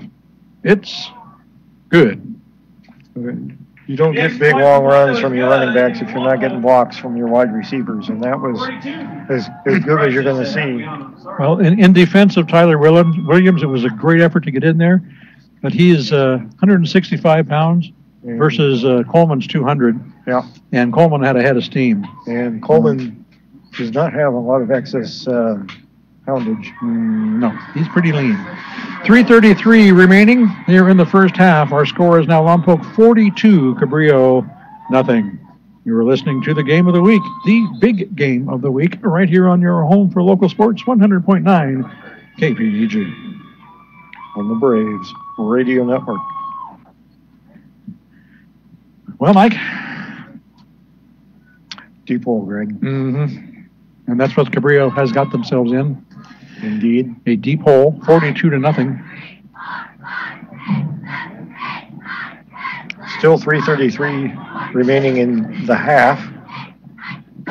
Lompoc cheerleaders getting a workout down there, 1 kick for every point. So they're going to get in shape before this season is over at this rate. They're cheating this year, though. There are 2 rows, and 1 row does 1, and the back row does 2. So kickoff taken at the 5. Returned out across the 25 to about the 27. It was not the usual suspect again. That was number 20, Mason Towns. Mason Towns on the return. out to the 27-yard line. That's where the Conquistadors will take over. 1st and 10 with 3:25 remaining here in the first half. Conqs just haven't been able to put together some consistent offense here tonight to try and get anything going. This would be a good time to start. 4 receivers. Anderson from the shotgun. 1 man in motion. And that's Towns. He tries to sweep left. He was the motion man. He's going to get wrapped up by Oscar Tenorio in the backfield for a loss. He was the motion man, and then suddenly he wasn't in motion. No longer in motion. Yes. Thanks to number 8. Loss back to the 26. It'll be 2nd and 11 for the Conquistadors. Clock running. 3 minutes remaining here in the half. Same 4 receiver set for the Conqs. Anderson takes the shotgun, looking to pass, rolling to his right. He's chased. Bucatero trying to get him. This one will be thrown and complete on the far sideline at about the 37-yard line. That was a whole lot of almosts there. Bucatero was chasing valiantly after Anderson. Was complete. There's a flag on the play. Penalty flag down, however, on the far side of the field. Officials discussing it. That's about the 33. The ball was caught, I believe, just short of the first down marker. I think you're right. Very close to it, however. Yeah. And they're discussing the penalty as we speak, and we will try and get a signal here. Holding Lompoc. Oh, defensive holding. Did he go to Rio? Okay. Well, so they may. The play was out to the 36. Do you decline that, or? I think they're saying that it was after the. Oh, they're gonna add it on to the. Adding it on to the end of the run. That's interesting. So they moved the ball out to the 45. Still a little bit of confusion out here on the field. Officials still discussing. They've got the ball at the 45, still not placed. Officials still discussing it. The sticks have already been moved from their previous location. So it'll be a little hard to go backwards now. And here's the official signal, I think. Tell us what's happening, guys. Holding. Defense. Yeah, that's what it says. It's an unusual application of the rule, shall we say. Okay, so move the ball out to the 46, and it'll be first down Conquistadors from there. Okay. And clock running. 5 receivers set for the Conquistadors. Anderson alone in the backfield. Fakes, throws. Fakes left, throws right, and this one is incomplete at the 25-yard line. Nick Dominguez almost came down with that, and Mr. Corrales came down with Jackson Anderson. Anderson was intended for number 7, Jordan Green. And Dominguez is a little upset with himself at the moment for having not brought that one down. Certainly was within his grasp. But it'll be 2nd and 10 for the Conqs from the 46. Clock stop at 2:28 left till halftime. And Cabrillo will send 5 receivers out again. Definitely trying to get some points on the board here before halftime. Oh, you bet. Anderson back good pass. grief. Throwing deep down the far sideline. Receiver falls down at the 30, and the ball goes sailing out of bounds, incomplete. And Corrales just came through the O-line like he was just chucking people left and right. that was impressive.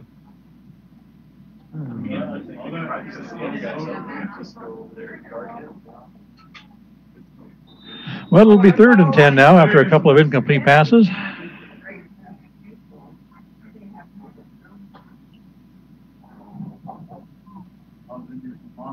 .222 remaining here in the second quarter. 4 receivers this time with a back joining Anderson. I tell you, this D-line for the Braves is really starting to get impressive. Anderson under pressure again. Got 2 blue jerseys on him. He's down for the sack. And that was a floodlights, and they just Frank Lopez, and number 27, Jesus Corrales on that. Corrales in back there. And Lopez, and I mean, that was just, he went back and started to plant his back foot to throw and just kept going back. Braves defense just dominating here in the first half. It's 4th down after a loss back to the 37. And Cabrillo will be forced to punt this one away again with 1:42 and counting left here in the first half clock. That was just, looked like a big blue tsunami wave just came in and crashed on Jackson Anderson. And Cabrillo just letting all the time run off here. And then taking a timeout to stop the clock with 1:28 remaining. Trying not to give the Braves any more time than they have to before the first half expires, I would think is a strategy there. 1:28 remaining here in the first half. 42-0 is our score of the Lompoc Braves leading the Cabrillo Conquistadors.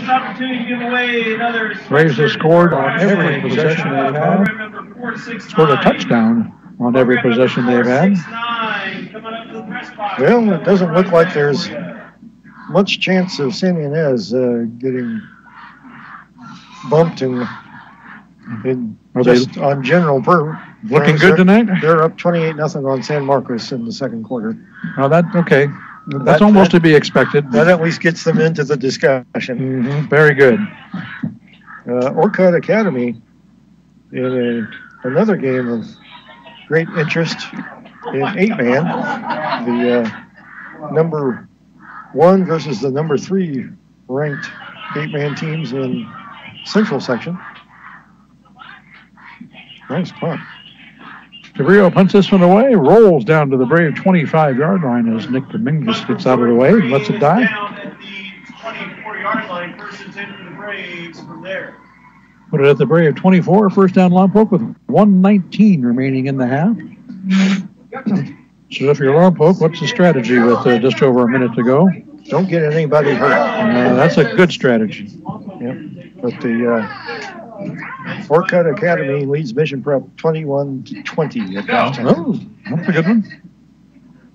Trying to Paso Robles and Atascadero tied at 21 in the second. DePomo was crushing Templeton 42-14 in the second. Titans looking pretty good this year, actually. Tough year for Carpinteria. They're down 35-7 to Nordhoff. Rangers are usually pretty tough. Braves now first down at their own 24 and whistles before we get going. What do we got here? Something we should not overhear. Delay of game against the Braves. We've seen several of those over the course of the season. First one tonight, but that's something they need to kind of think about not doing anymore. Well, they're at the L19 with 1:19 to go.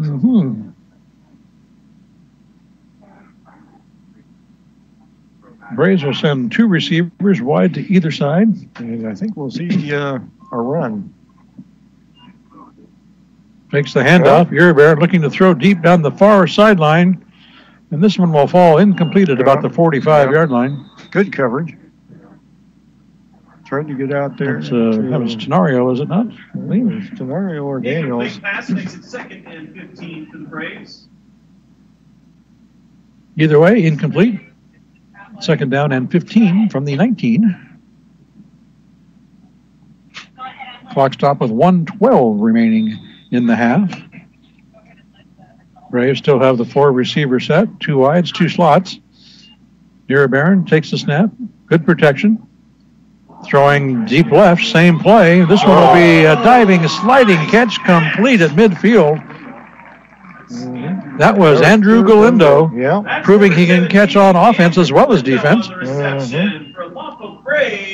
First down. Sliding catch at the Braves 48 is where they'll put it. First down Lompoc. And a nice adjustment to the ball.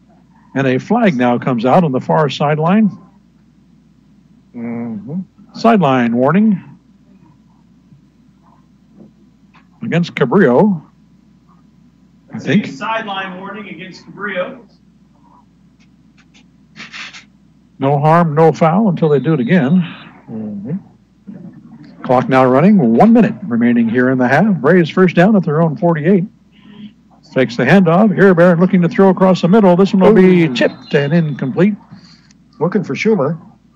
Pass was intended Joe for Schumer on a little 15. slant pattern, and 10 for the Braves. Cabrillo guy in the secondary got a hand on that one and knocked it away. Good job. It'll be second down and 10 from the Brave 48. Clock stop of 54.1 seconds remaining. Yeah, Schumer had some running room if he'd been able to connect on that one. Good defensive play there by the Conqs. Iribarren comes back into the huddle with the play. The Braves will wind up with second and 10. Schumer out here wide to the right. 3 receivers to this side, 1 up top. Iribarren, good protection, throwing left this time. Got a man all alone. Tenorio. Oscar Tenorio. Goodbye. Can he stay in bounds? Nope, out of bounds at the 2 or 3. But I tell you what, Oscar Tenorio was out there with nobody within 10 yards of him in any direction. From there, He just snuck out there all alone. And credit to Cameron Iribarren For finding him. hit him right in the chest. First and goal Braves, and some whistles and official timeouts here.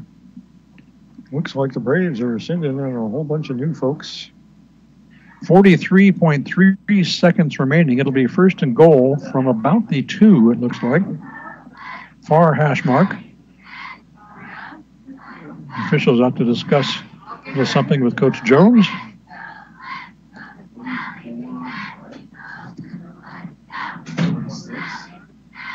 I think we're having a clock adjustment here. Just going to add a little time onto the clock. It was 43.3. Well, it's 46. Now we got 46. Okay, it'll be first and goal for the Braves. And I don't know how number 8 got that open. Yeah, nobody covered him. No, that's probably a good reason. Yeah, that works. Swung him out of the backfield, and good explanation there, Mikey. nobody went with him. Okay, so the Braves will line up in the full house. At first and goal. And they give it to Nick Dominguez. Dominguez tries the left side and comes up a little bit short.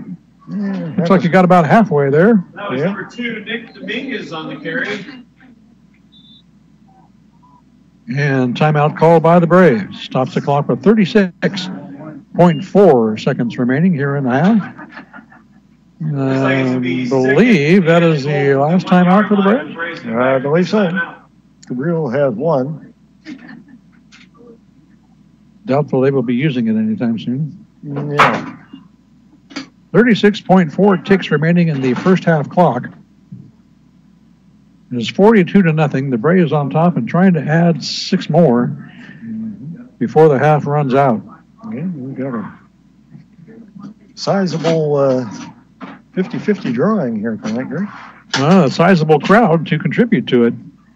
Interesting to see what the take is tonight. Significant. Yes. Gloria gets the job of figuring it all out over there. So he's counting. Not yet. I'm just putting in money right now. She's still collecting money. She's not counting yet. She will be, though. Trust me. So the Braves, speaking of going back out, Gloria's going to go back and get more money. The Braves are going to go out and get more points. It's second and goal from the 1. Braves will line up in the I this time. Iribarren under center. Fakes the handoff to Tenorio. Throws the pass. Complete. That is Cullen Rennie. Touchdown, Braves. Cullen Rennie on the reception for a touchdown. And the Braves showing some interesting things here tonight. Putting some things on tape, like you said, Mike. And they're executing pretty darn well. An actual passing game. Yes. 48-0. Point after coming up. Is that Coleman going up? It is Coleman. I'm suspecting we might be going for 2 here. Yes, it looks like it. I see no sign of number 19. And now Coleman and company comes out. Okay, now they'll do something a little more realistic. All right. And they're still short of body on the line. Serious confusion here. Now it's going to delay a game here, I'm sure. Or something. Illegal substitution. Okay, that's fine. I know. You can tell them. Something. It's going to move the Braves back 5. Penalty flag thrown in the end zone. Delay.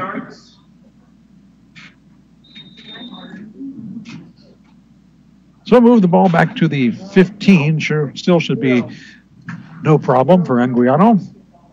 High snap a little bit, pulled down nicely. The kick is away, however, and it is good. Nice job by Galarza to get that one down. 31.3 seconds remaining in the half. Our score is now Lompoc 49, Cabrillo nothing. You are listening to the game of the week, the big game of the week, right here on your home for local sports, 100.9 KPEG. On the Braves Radio Network. That's Mike. I'm Greg. Judy's back in the studio, and we thank you so much for tuning in tonight here at 100.9 FM, 1410 AM, and KPEGradio.com. Proud to be bringing you the Lompoc Cabrillo game version 2018. We've been with you all season long, bringing you Cabrillo and Lompoc football action. Yep. And gearing up for the postseason, which starts up a week from tonight. More on that in the second half, as we might need something to talk about. Speaking of which, Greg, guess who kicks off in the second half? Yeah. Cabrillo. Line drive kick. Just goes in the end zone inside the pylon. I think it's about the 18 and bounced and bubbled and rolled and just kind of seeing-eyed its way over and just about, maybe a foot inside the pylon? Yep, that had every intention of going out of bounds and couldn't make it. So, good break for the Braves, and Cabrillo will take over 1st and 10 at the 20 with 31.3 seconds remaining. And here's where you wonder whether you take a shot or take a knee. Yes.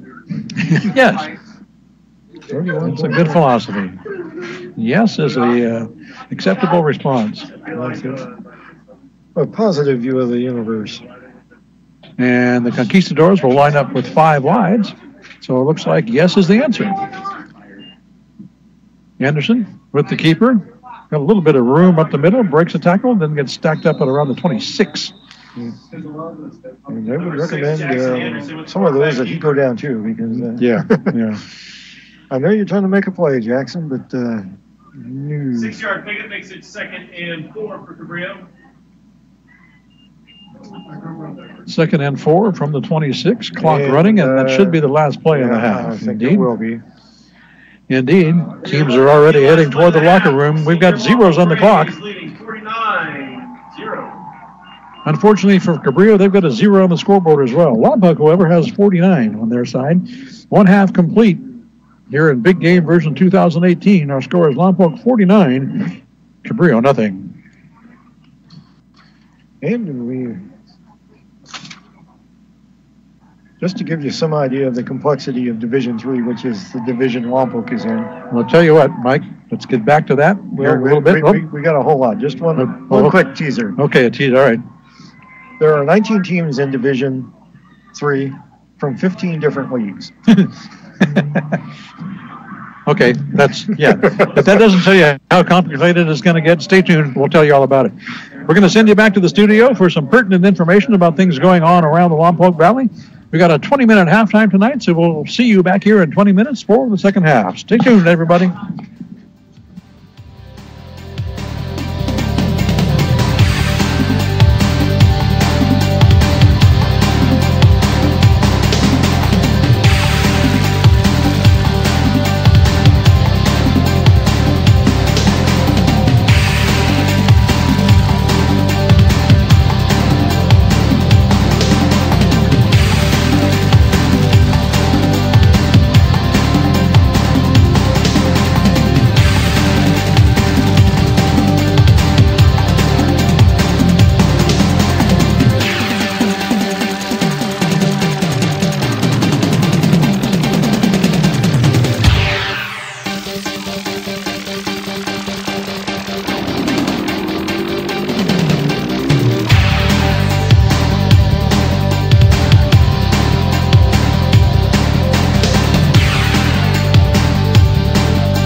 There's a chill in the night air. There's pumpkins everywhere. And it can only mean one thing.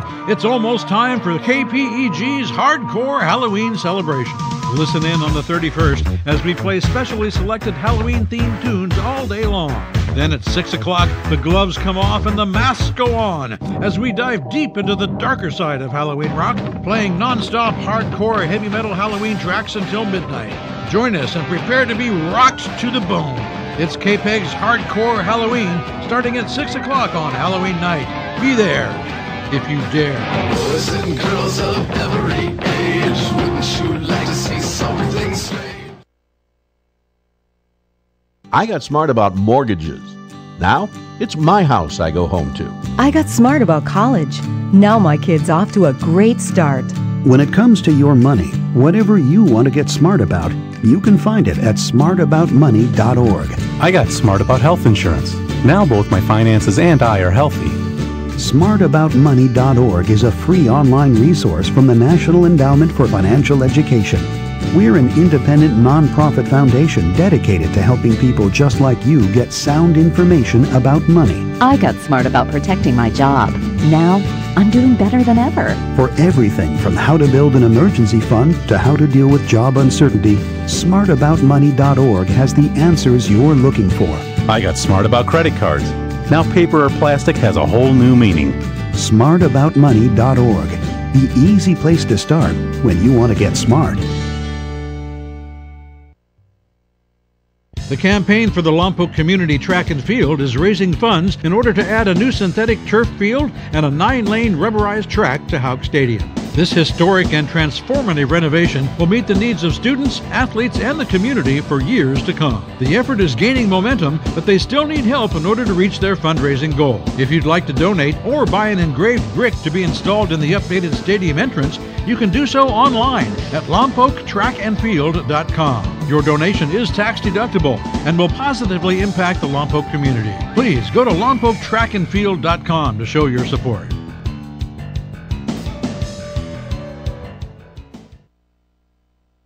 Hey, football fans, do you have friends or family that live out of town but still like to follow Lompoc Valley football? Let them know that KPEG's game coverage is also streaming live on the web. Just send them to kpegradio.com and they can catch all of the action no matter where they are. That's kpegradio.com, brought to you by your home for local sports, 100.9 KPEG.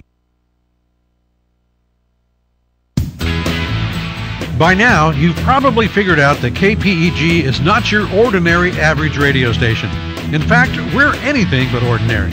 First, you'll never ever hear a commercial on KPEG. We're all about the music. And how about that music? We play more music with more variety than any other station in the area. And not just the standard tunes you hear everywhere else. Sure, we play rockin' oldies and your favorite classic rock songs, but we'll also introduce you to some deep tracks that you might not have heard. Some new rock, and even some bands that are a bit off the mainstream. That's what makes KPEG so unique. Well, that and our exclusive live sports coverage. But the point is that KPEG is different by design. Enjoy it. We're 100.9 KPEG.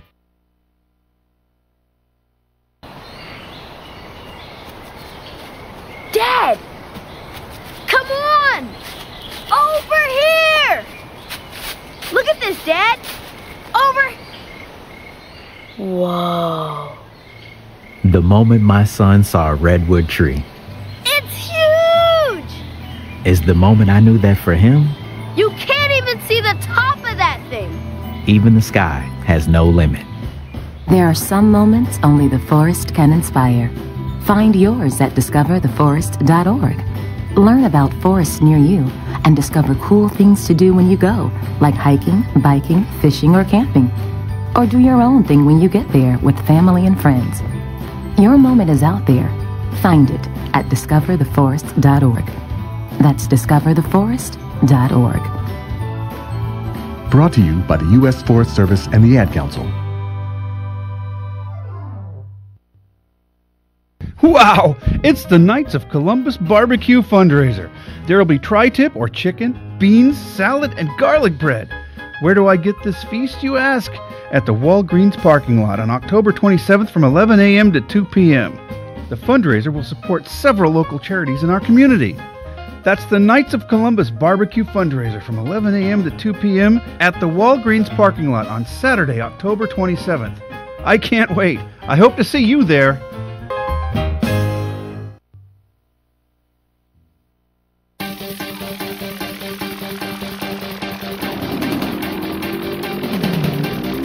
We hope you are enjoying KPEG's live coverage of Cabrillo versus Lompoc in the Big Game version 2018. Next week, the Braves will start their playoff run as the postseason gets underway. As league champions, Lompoc should have a home game in the first round against an opponent to be determined. First round matchup should be announced on Sunday.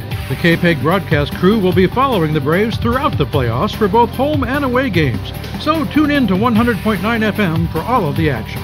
After all, we are your home for local sports. We're 100.9 KPEG.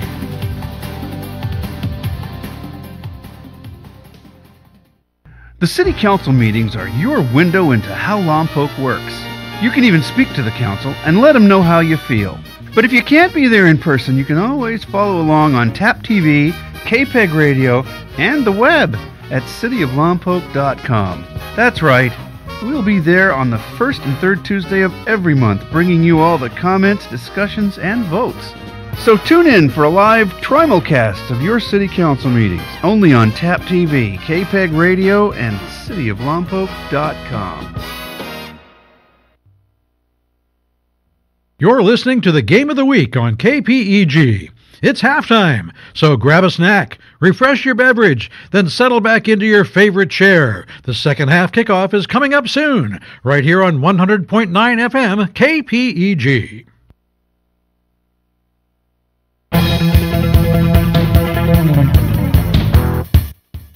Hello, I'm Samantha Scroggin, Community Relations Manager with the City of Lompoc. Let's tune in to what's happening in Lompoc. It's only fall, but you can almost hear those jingle bells in the distance. Pick up an application to take part in this year's Lompoc Christmas Parade. Applications for Miracle on H Street are available at the Anderson Rec Center and are also available online at cityoflompoc.com.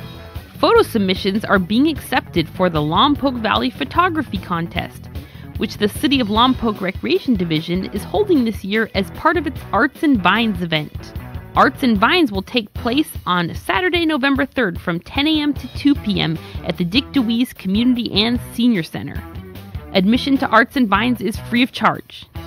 We are now registering for our Lompoc Recreation Division's Turkey Trot, taking place on Sunday, November 18th at River Park. Early bird registration is available through November 16th.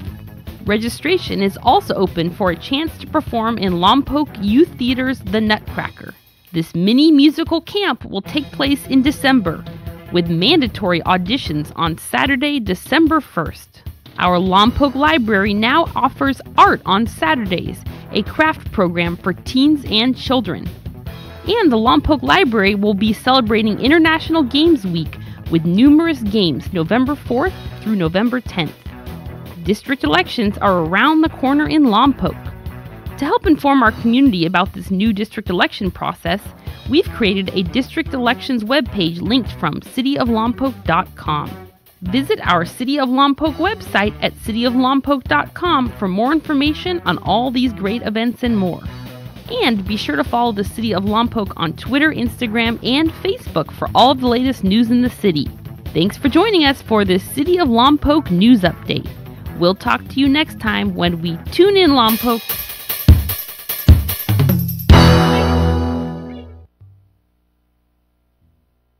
Don't have a car? Too far to walk? Bike in the shop? Welcome aboard Colt, the City of Lompoc Transit. Sit back and let us do the driving.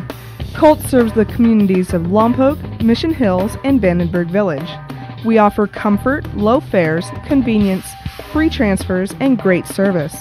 For more information and free trip planning assistance, give us a call at 736-7666 or visit us on the web at cityoflompoc.com/transit.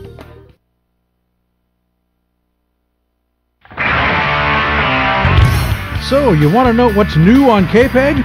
Well, we've created the perfect solution, and we call it KPEG New Tracks. Every week, we'll showcase some of the new songs we've recently added to the mix, plus preview some tracks that haven't even made it into rotation yet. From indie to heavy metal, you'll hear some great new additions to the library, complete with artist and song title information. And who knows, one of them may turn out to be your next favorite song. Can you afford not to listen? It's KPEG New Tracks. Catch it every Friday night at 6 p.m. right here on your home for the greatest collection of rock and roll on the planet, 100.9 KPEG. Rich is just a really good guy. The term good egg isn't enough to describe him. He's also certified organic and free range. Rich puts the cap back on everything. The toothpaste, the olive oil, the shampoo, everything.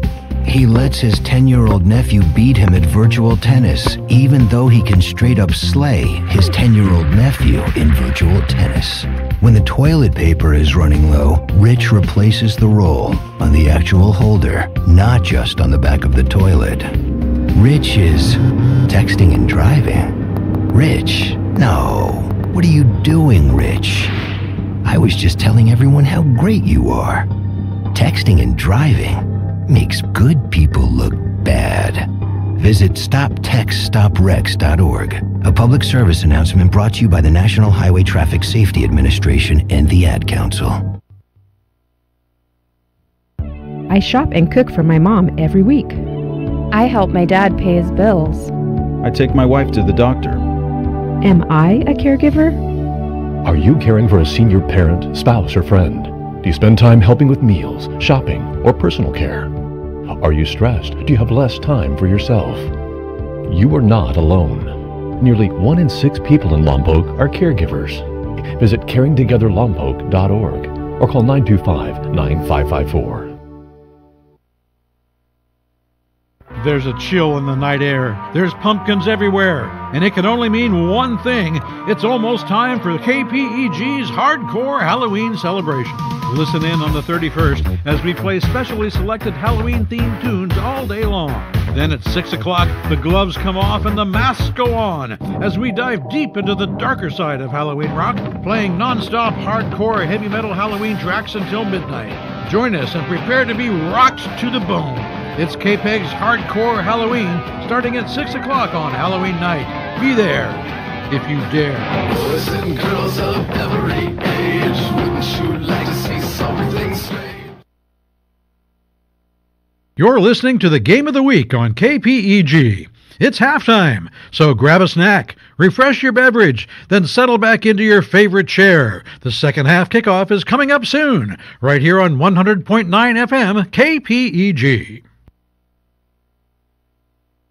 Dave, what are you doing? Just sending a gift to Dave 2037. Who? Me in the future. I save a little money from every paycheck as a gift to Dave 2037, so he can spend it on things like anti-gravity boots or a hologram Doberman, something cool like that. I think Dave 2037 deserves it. He worked hard. What are you getting Steve 2037? I guess I was thinking Steve 2037 would just fend for himself. Well, all right, but don't expect to be borrowing my anti-gravity boots. You want to have money in your future? You got to start saving now. Putting some money from every paycheck into a savings account or contributing to your 401k can make a big difference later. Put away a few bucks, feel like $1 million. For free ideas and easy ways to save, go to feedthepig.org. That's feedthepig.org. Hey, let's just hope Steve 2037 doesn't get his hands on a cool time machine, because he is going to come back here and knock some sense into you. This message brought to you by the American Institute of Certified Public Accountants and the Ad Council. The campaign for the Lompoc Community Track and Field is raising funds in order to add a new synthetic turf field and a 9-lane rubberized track to Houck Stadium. This historic and transformative renovation will meet the needs of students, athletes, and the community for years to come. The effort is gaining momentum, but they still need help in order to reach their fundraising goal. If you'd like to donate or buy an engraved brick to be installed in the updated stadium entrance, you can do so online at lompoctrackandfield.com. Your donation is tax deductible and will positively impact the Lompoc community. Please go to lompoctrackandfield.com to show your support.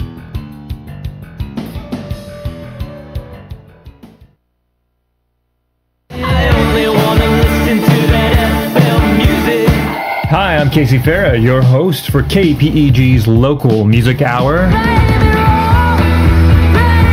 Playing music from Lompoc and the surrounding cities. Every Saturday at 7 p.m. Right here on KPEG 100.9 FM.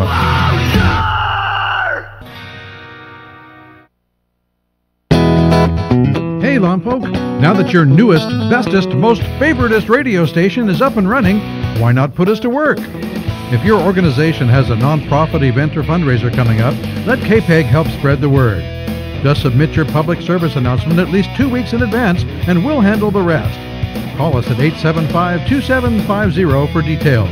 That's 875-2750. After all, KPEG is your community radio station. Serving you is what we do. You're listening to the Game of the Week on KPEG. It's halftime, so grab a snack, refresh your beverage, then settle back into your favorite chair. The second half kickoff is coming up soon, right here on 100.9 FM KPEG. Well, welcome back to Houck Stadium. Ladies and gentlemen, it's the big game, version 2018. Greg Ratcliffe here, along with Mike Loney, Judy Baker back at the studio. Our halftime score is 49-0. The Lompoc Braves leading the Cabrillo Conquistadors here at the half as the teams are back on the field, getting ready to warm up to start the second half. We have a beautiful, almost full moon out to the east. Yes, we do. On a beautiful, beautiful night. It took a little step outside the press box at halftime, and it is absolutely wonderful outside this evening. Perfect weather for a football game. And we've got one, sort of. Yeah. We have a football game. We do not have a contest. Yeah, there is a difference. Apparently the Braves are well on their way to conquering the Conquistadors. Yes, they have kind of conked them on the head. Mm-hmm. Yeah, we'll just kind of wad that up and throw it away. Last game of the year. Yeah, I think there was mention made earlier of my puns. We didn't really get into Greg's puns, but now you know why. So let's talk a little bit before we get off on the second half about the playoff scenario, as we have just about a minute here. Okay. Well, first of all, if you run through the quick permutations, there's about 4 billion, I think. Is that all? We mentioned before we broke that there were 19 teams from 15 leagues. The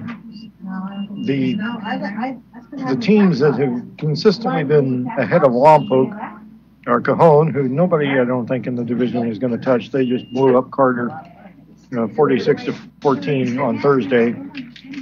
But there's a whole bunch of teams that are either 4-5, 5-4 coming into tonight, or coming into this weekend. Santiago is only 5-4, but they're considered to be a pretty good squad. They beat King 48-11 last night. Cajon beat Carter 46-14. Downey beat Gar 42-27. So all of those moved up one. One that moved down a spot, or maybe two, was Roosevelt, which has consistently been ranked 6th. Coming in, they were 5-4, 2-2, and they got to play a really good Centennial team who came in 9-0. Luckily, they are not in our division. But Centennial here we go. Here's your number. 988. beat Roosevelt 84-14 last night.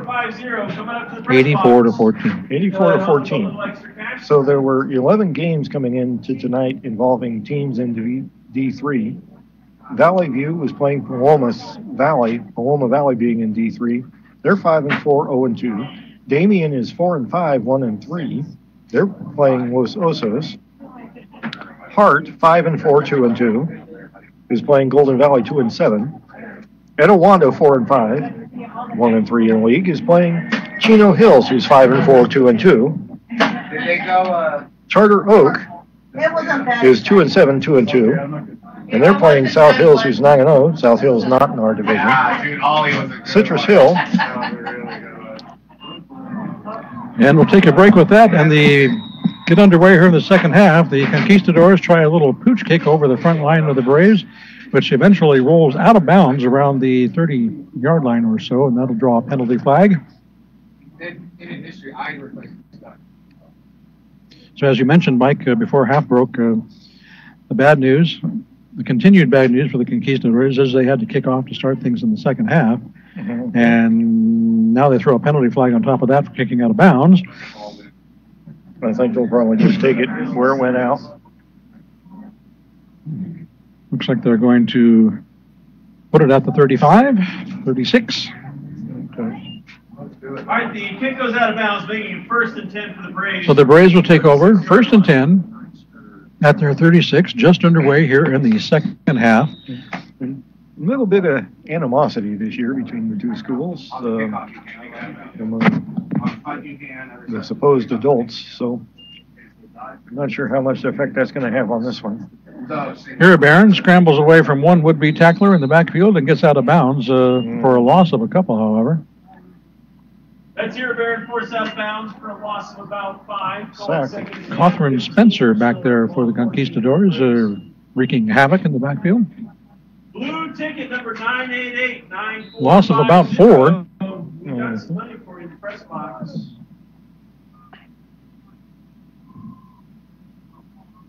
Back to the 32, almost 5 on that one. Second down, and just about 15 for the Braves. I was hoping this stays civil in the second half. Indeed. And nothing gets out of hand or out of control. This is a friendly rivalry, remember? Here, Barron, going deep. In and out of the hands of Christian Tenorio. He had it and couldn't hang on when he hit the ground. But boy, that was a nice try. Christian Tenorio. 3rd and 15 for the Braves. He's not quite the receiver for the Houston Texans from last night. But to make a long story short, there were 3 teams coming in that had a 7-2 record or better. There were 3 teams that had a 3-6 record or worse. And then in the middle, you had 13 teams that were 6-3, 5-4, or 4-5 in the division. Almost none of them from the same leagues. Here, Barron, little receiver screen to Schumer, complete, but minimal gain out to the 33. And we may see something that we have not seen all night, Greg. A Lompoc punt? A Lompoc punt. Lompoc in the first half. Looks like a gain of 7 possessions, 7 points per. Braves. 4th down at about 14 or so. Tom gives us our first scourge of the night. Come on. You're the kicker. You didn't know you were supposed And to for the first time this evening, the Braves do not score on their possession, and they will kick this one away.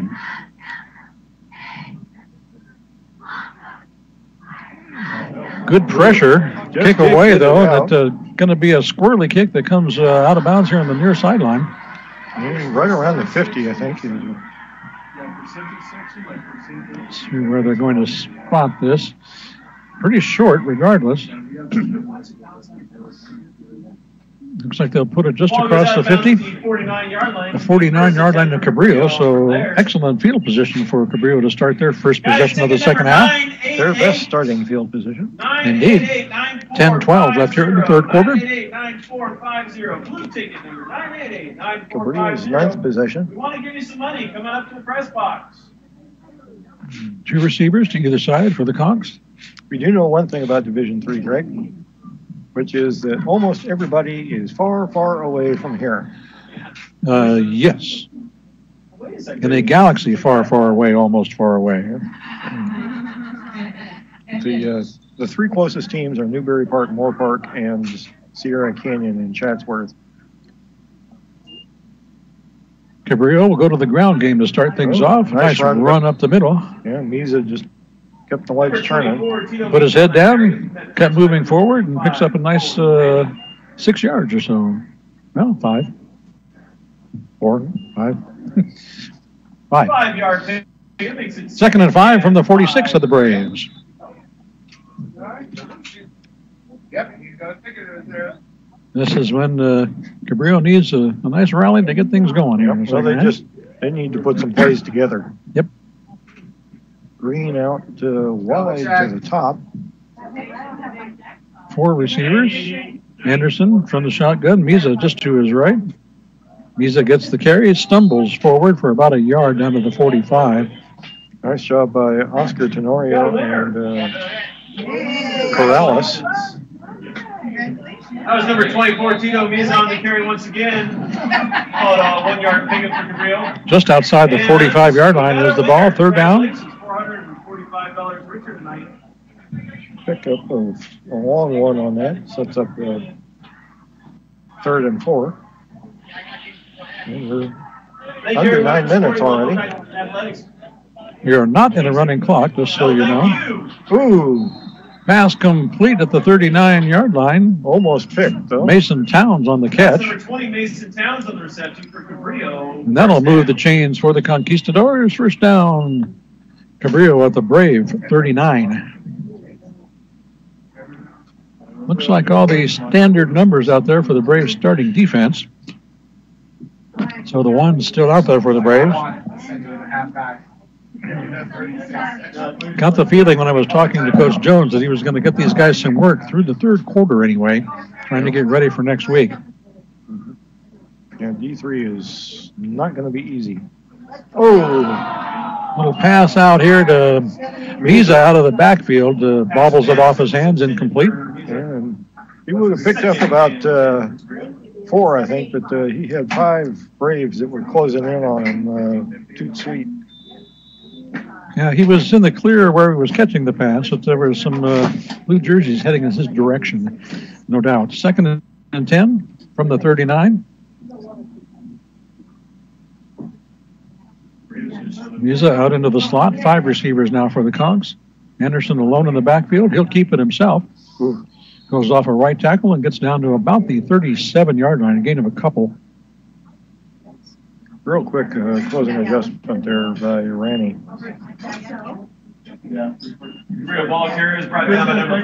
We should note that the 50-50 drawing just took place here a few minutes ago, and someone walked out of here $445 richer. A big pot from the 50-50 tonight. It pays to come to these ball games and buy a program, folks. Yeah. Yes, it is. 3rd down and 7 from the 36. High snap. Henderson throws this one incomplete. I don't think he ever really got a good grip on that ball, but it was low and away. And the closest person to that was Andrew Galindo from the wearing a Lompoc jersey. Yeah. I think it was intended for Mason Towns, but 4th down, ball at the 36, 4th and 7.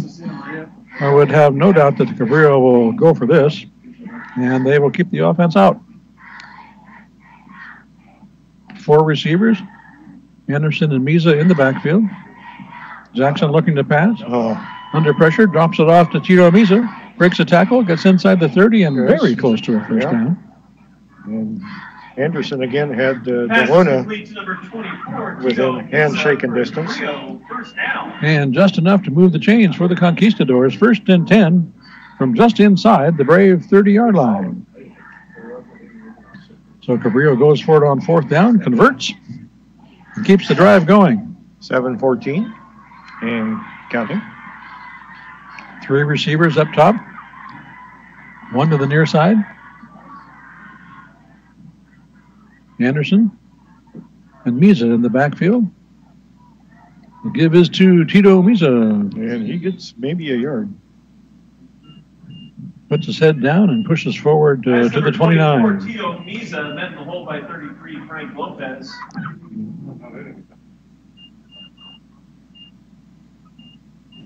Second and 10. They'll give him very little on that one. Less than a half a yard. We'll call it 2nd and 10. 6.5 remaining here in the 3rd. Scotia and a half? Yeah, Scotia and a half. Scotia 0.5. 2 receivers to either side. Braves shuffling around a little bit on defense. And they've got everybody up. They are ready to go. And there it is. DeLuna. Jackson Anderson goes down. Juan DeLuna was all over him. And he has just been a disruptive force all night. I mean, DeLuna, 6 feet, 265 pounds of blue and white coming right at you. Yep. And loss all the way back to the 41. And you had to get down to the 20 for a first down. Third down and 21.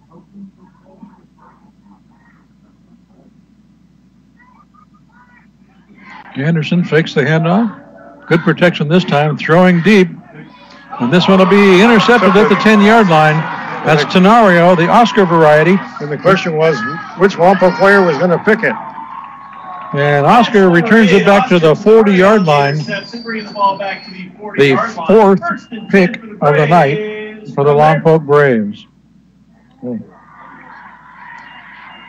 Galindo was in the area, and he and Tenario crossed, one in front of the other, and looked initially like they may knock each other off the ball, but then Tenario came up with it right around the about the 14-yard line.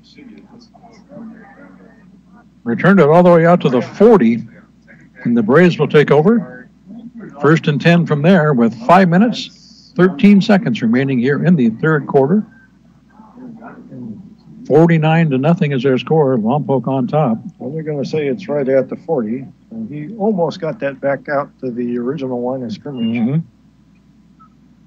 To the running game we go. Oh, man. Speaking of Oscar Tenario, he will break free and get into the secondary, across midfield and down to the 47. Picked up about 13. That's number 8, Oscar Tenario for Lompoc Brave. First down. Oscar doing it on defense and offense. I don't know. We are over halfway done with this third quarter. Moving right along. Even without the running clock. Under 5 minutes, Braves will send 3 receivers to the right. Hand off up the middle down to the 45. See who that was. It might have been Oscar again. Yep. Number 8, Oscar Tenario down to the 45. Gain of a couple. Second and 8 from there. Clock running. 4.5 remaining in the third.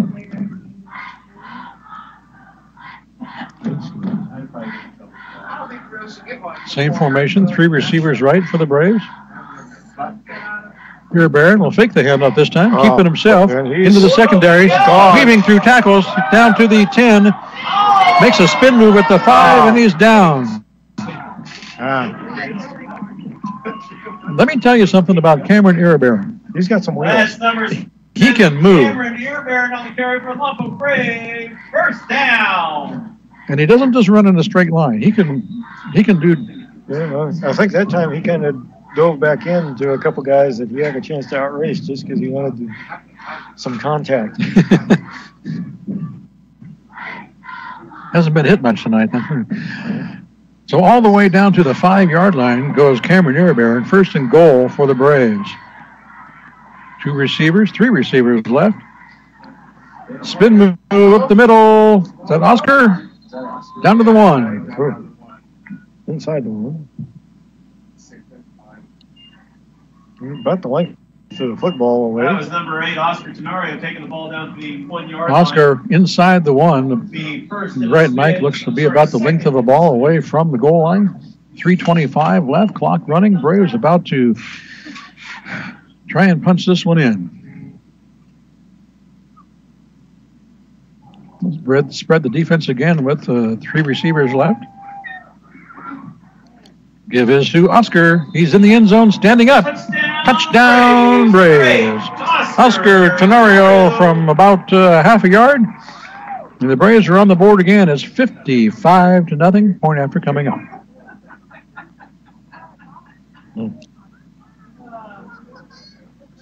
And you start wondering now about substitutions and running clocks and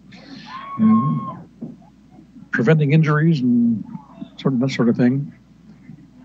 Kick is away.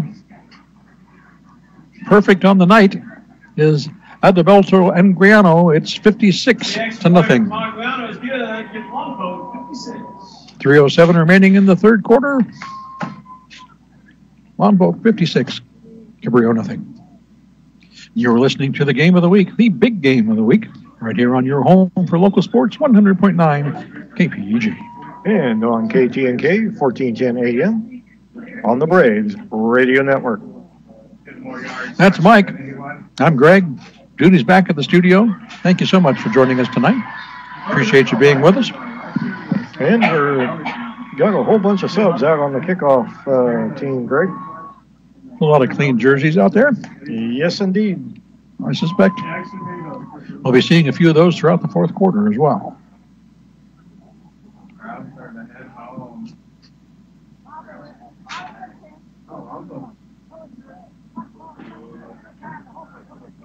Hey guys, let's give away another prize bag. Have a program. Good to see Anguiano being as accurate as he is tonight. He is perfect on the evening. Yeah. What's that, 8 for 8? I believe so. Nice kick. And this kickoff will go just in the end zone by Alex Gonzalez. Yes. And the Conquistadors will take over after the touchback, 1st and 10 at their 20-yard line. Alex has done a really good job tonight, too. Absolutely.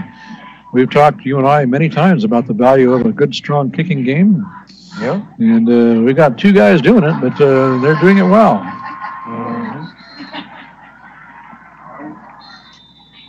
Yeah, I think we've got a little bit of a delay here about something. I'm not quite sure what.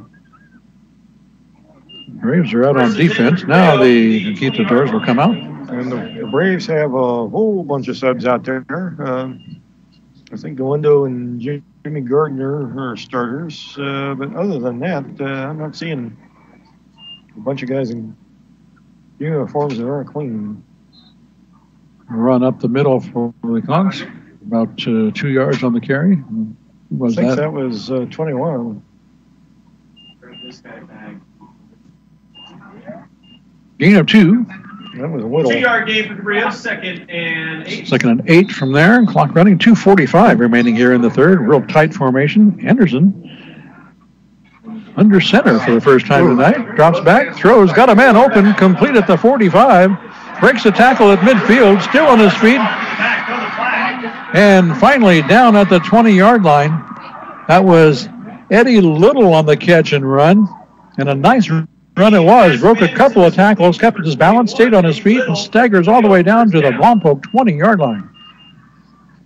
By far the biggest play of the evening for the Conquistadors. Yeah, he picked up a good 20 yards after the catch. Conquistadors quickly up to the line of scrimmage. And we're under 2:30. Run up the middle for a couple. Might have been able to throw a flag on that one. The Braves had 3 guys coming off the field on defense. I don't think they got off before the snap, but That was a 2-yard pickup by Cabrillo. I think that was Misa up the middle, but I'm not sure. 2nd and 8 from the 18. It was just Anderson. Pile. Flags. We'll stop this one. I'll see where the flag is, but whistle stopped it. Well, maybe the ball was not ready, set for play. That's possible. Yeah. Cabrillo may have snapped that one before the officials marked it ready. Mm-hmm. Which would explain why Jackson Anderson was rolling left all by himself. Mm-hmm.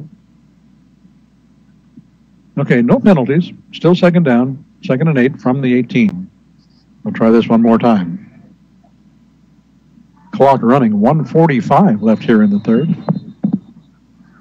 And now we got more whistles and a timeout called by the Braves. Timeout Braves. Okay, 1:43 remaining in the third. 56-0 is our score. Lompoc Braves lead the Cabrillo Conquistadors here in Big Game version 2018. That's the first one for the Braves. First time out, that is. So back to Division III a little bit. Mike filled us in on a lot of the juicy stuff. Right now, the rankings look as follows. Well, it might have changed a little bit. Coming into the weekend.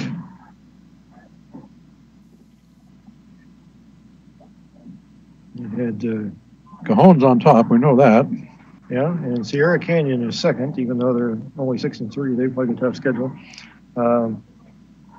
3 is... I've got Santiago. Santiago, and then Moore Park, and then Capistrano Valley.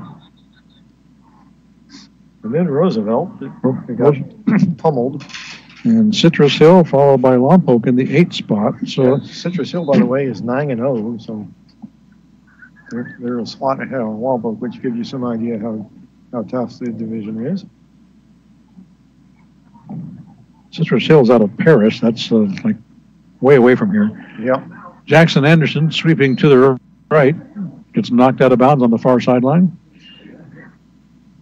Not quite sure how far he got inside the 15. Looks like about the 13-yard line goes Anderson. Number 6, Jackson Anderson with the quarterback keeper. So it'll be 3rd and... 3-yard pickup makes it 3rd and... There's about 4 or so. Clock running, 1.5 remaining here in the 3rd. Yeah. Well, just around the 14-yard line. There's 19 teams in the division, and 16 of them make the playoffs. So yes. Anderson going to get wrapped up. That is number 33, Lopez. Frank Lopez, all over him. They'll blow this one dead. Finally got some help from Gayton. And, that was number 33, Frank Lopez. And boy, Lopez got back there in a flash. Yeah, Anderson turned around and and there was Frank. There was Frank. They had a frank discussion. Yes, they did. And the ball is going to be marked back at about the 22? 22, yeah, looks like. 22-ish. That'll make it 4th down and 12. Conqs will, of course, go for this. We'll send 3 receivers out to the left, 1 up top. Anderson and Misa in the backfield from the shotgun. Anderson back to pass. Dumps it off to Misa on the left. Breaks the tackle. Oh, breaks another. Gets inside the 20, down to the 18. Well short of a first down, however. Gain of 4. Got 4, needed 12. My math says Lompoc ball. He was brought down short of the yard to gain, so it'll be Turnover on downs for the first time this evening. We've seen a lot, but that's the first of those. 24.4 seconds remaining in the 3rd quarter. 56-0. The Braves lead, and they'll have the ball. 1st and 10 at their own 18-yard line. It's not gone final yet. And a halftime update from the Rose Bowl. Utah's leading UCLA 17-7.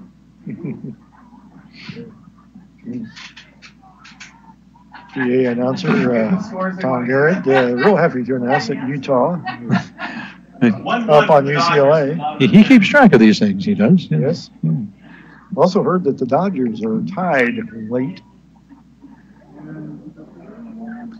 And Cameron Iribarren fakes the handoff, weaving his way through traffic. Now he's heading right down the middle of the field. It's a foot race to the end zone. He's gone. Cameron Iribarren just ran 82 yards for a touchdown. And have we mentioned he's fast? He's real fast, Greg. He just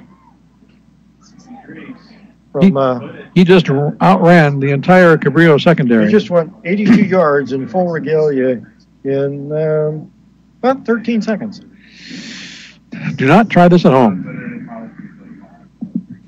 Or if you live in the Lompoc Valley, do try it at home and make sure you sign up for the Braves. Yes. 62. Kick is away. Anguiano still perfect on the night. Where does that come from? 10.9 seconds remaining in the 3rd quarter. It is now Lompoc 63, Cabrillo nothing. You are listening to the game of the week, the big game of the week, on your home for local sports, 100.9 KPEG. And things getting a little raucous here in the press box, as they sometimes do. Yep. It's a happy Lompoc crew today. Mm-hmm. Some of the scores from around D3, Paloma Valley is up 35-31 over Valley View in the 4th. Los Osos leads Damien 25-10. Those are a couple scores that can really mess things up. Etowanda is a close one at Chino Hills, 17-14. Hart's up 39-20 on Golden Valley. That's another one that's, oh man. Citrus Hill looks like it will finish 10-0. They're up 48-0 on Beaumont, and they'll probably not get much more than a home game.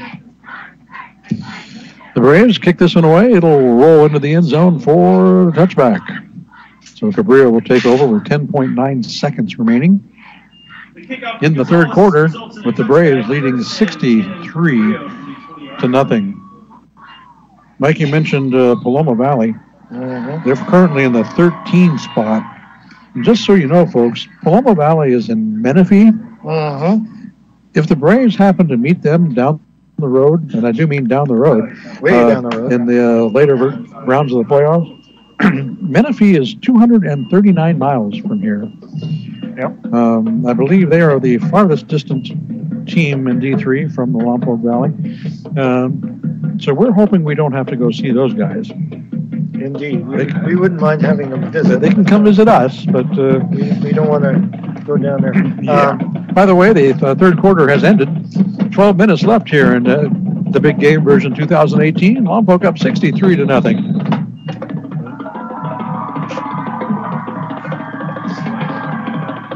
But here's where the teams in D3 are located. Downey, San Bernardino, Murrieta, Corona, Eastvale, which is way out there, Menifee, Laverne, Newhall, Etowanda, Covina, Paris, Mission Viejo, Lake Forest, that's in Orange County, Chatsworth, Moore Park, La Mirada, Newberry Park, and Lompoc. We're really not going to call that. We're just going to totally ignore that. Cabrillo back on offense, and they will throw an incomplete pass. We have a Lompoc player down. This is what we don't want to see. Lompoc defensive player down at the 17-yard line. Training staff out immediately.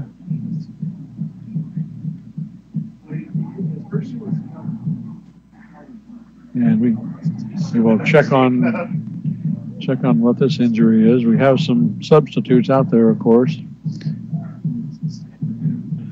And we can only hope that this is nothing serious. Clock stop with 11:19 remaining here in the fourth and final quarter. When we we're suspecting we're going to be in a running clock when we get back. But of course, an injury and a score will stop a clock even under those circumstances. Right now, clock stop for an injury timeout. Cannot see who the player is at this point. He's on his back and surrounded by the training staff.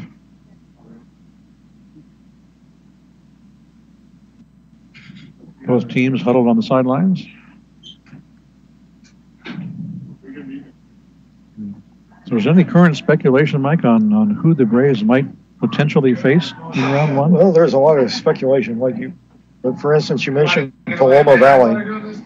They're out of the Ivy League. There's only 4 teams in the Ivy League, so there's only 2 teams that get automatic bids. Paloma Valley is not one of them, but they're currently 5-4, 0-2 in league.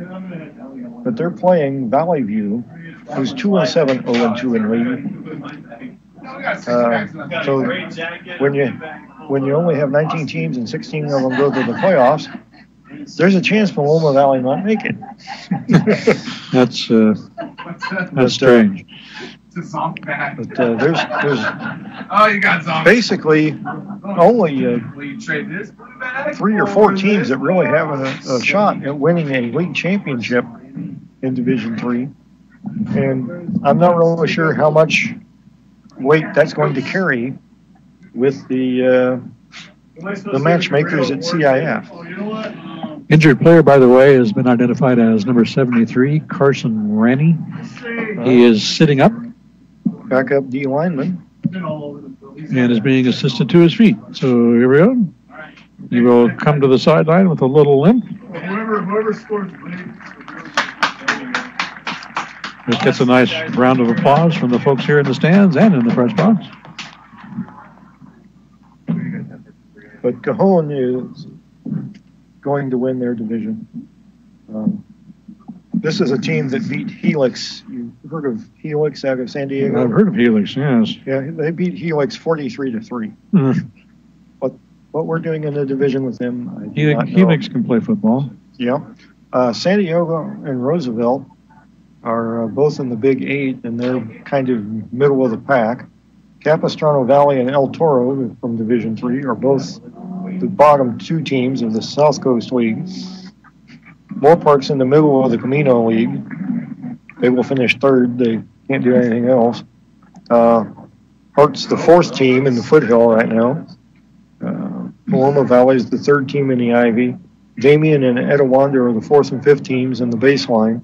Citrus Hill is going to win their division. Charter Oak is in the middle of the Hacienda. Sierra Canyon and Paraclete is a weird one because they're the only 2 teams in their league that are eligible for the league title, and they're playing tonight. I haven't seen a score from that one. We'll get back to action here at Houck. Anderson, a little bootleg, will get tackled at the line of scrimmage for no gain. Number 72 slashing in there. Called a 1-yard pickup, 3rd and 9 for Cabrillo.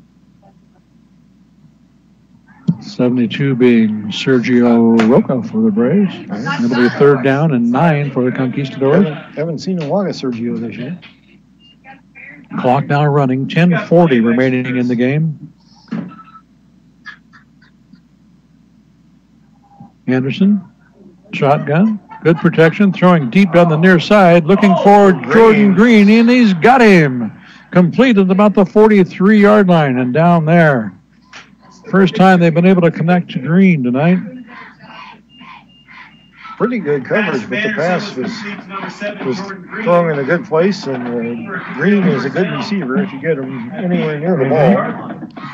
So a big gain for the Conqs all the way down to the Brave 43-yard line.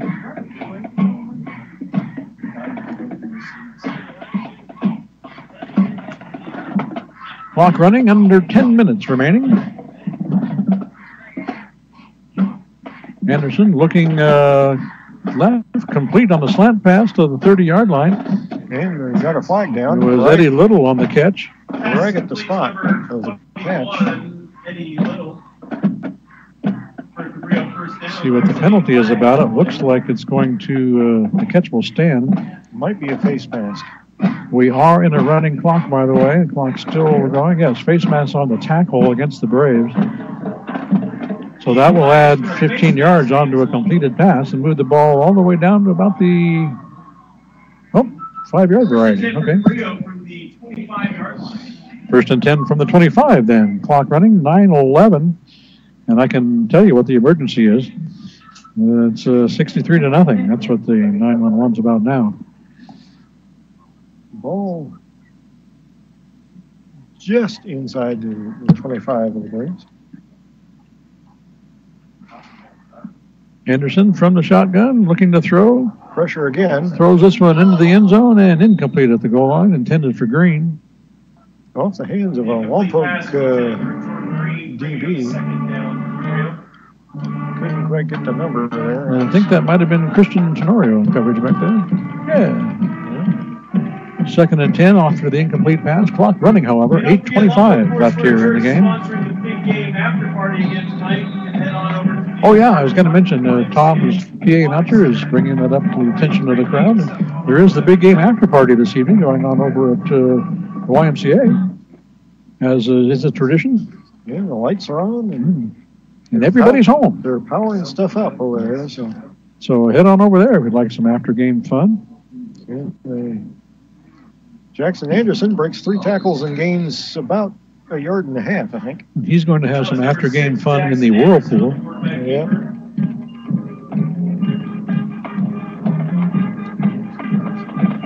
Give him maybe 2 on that one. 3rd and 8. Ball at the 24-yard line, and then maybe close to the 23, depending on how you look at it. 7.5 left here in the game.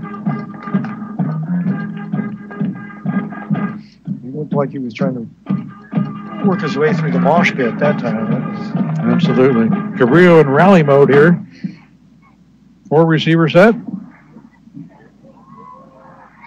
Anderson looking to throw. Throws to the far sideline. Through the hands. Incomplete. once again had pressure in his face, and it was Cody Forbes out there, the intended receiver. Threw a fly. Bring up 4th down and 8 for the Conquistadors. Clock running, 7 minutes remaining in the game. 4th down here.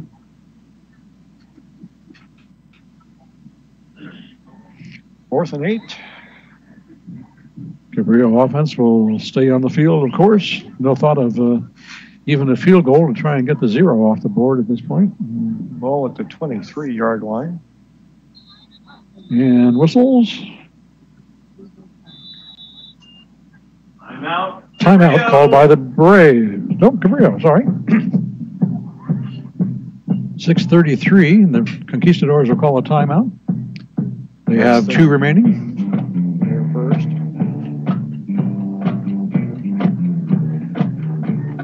That's one of the few ways you can stop a clock in a running clock. Yeah.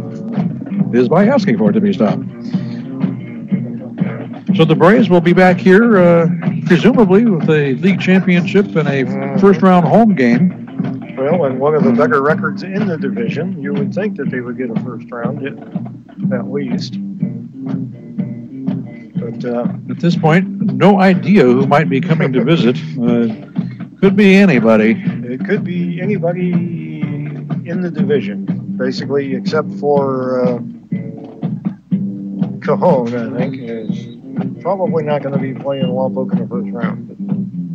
But there's maybe 3 or 4 teams I think they're unlikely for us to be playing early. Citrus Hill, Cajon, Sierra Canyon, possibly Moore Park, and very dubious about Capistrano Valley. But so it's possible that as 8 seed league champions, we could actually play someone with a higher seed than we are? At this point, anything's 4th down. Possible, I suppose. Anderson will throw. Incomplete at the 10-yard line. Yeah. I think that, who was that intended receiver? Up to Green? Yes, Jordan Green. Tyler Rounds. So the Cabrillo Conquistadors will turn it over on downs for the second time this evening. The Braves will take over, 1st and 10. The ball at the 22. With 5:25 remaining here in the 4th quarter. And it looks like Adam Waite will come out as the Lompoc quarterback to finish things off here tonight. Let's see, what number is he wearing these days? And they got him with 12 tonight. Okay. Started off with 4 earlier in the year. Tyler Rounds, I think, is going to get rounded up by the Conquistadors. That was number 26, Tyler Rounds. Maybe got a yard out of that. Lots of subs in for the Braves now. Yeah. Tyler Rounds played pretty well last night in the JV game, since they were held on different days. Kids are eligible for both games. Okay, they're good. Braves won that one 34-13. Missed an extra point on their first touchdown. It was 13-13 just before the half, and then Lompoc. 2nd and 10, and fumble on the snap. Let's see who's got this covered up. Looks like the Braves will maintain possession.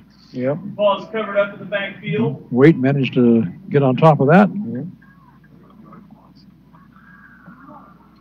We'll put it right at the line of scrimmage, it looks like. 3rd and 10. 4 minutes remaining. Number 453. We got a prize bag for you. Put up the press box. And the Braves just interested in getting that clock down to 0 at this point.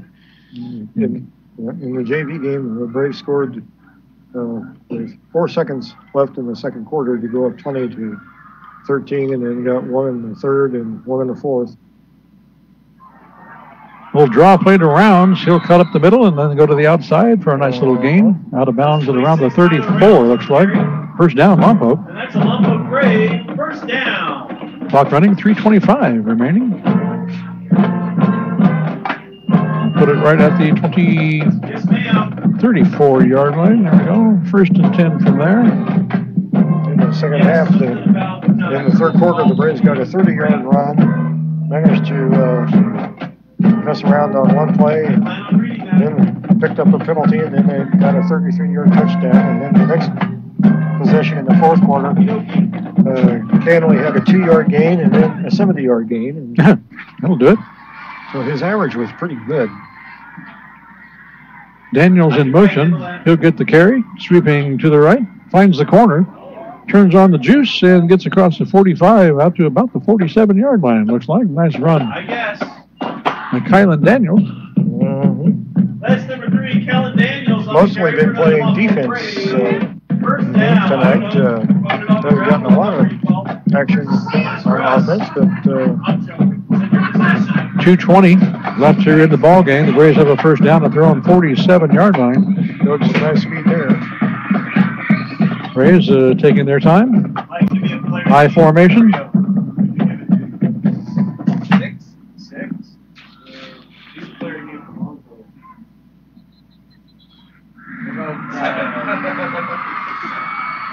Run up the middle to the 49, go the Braves.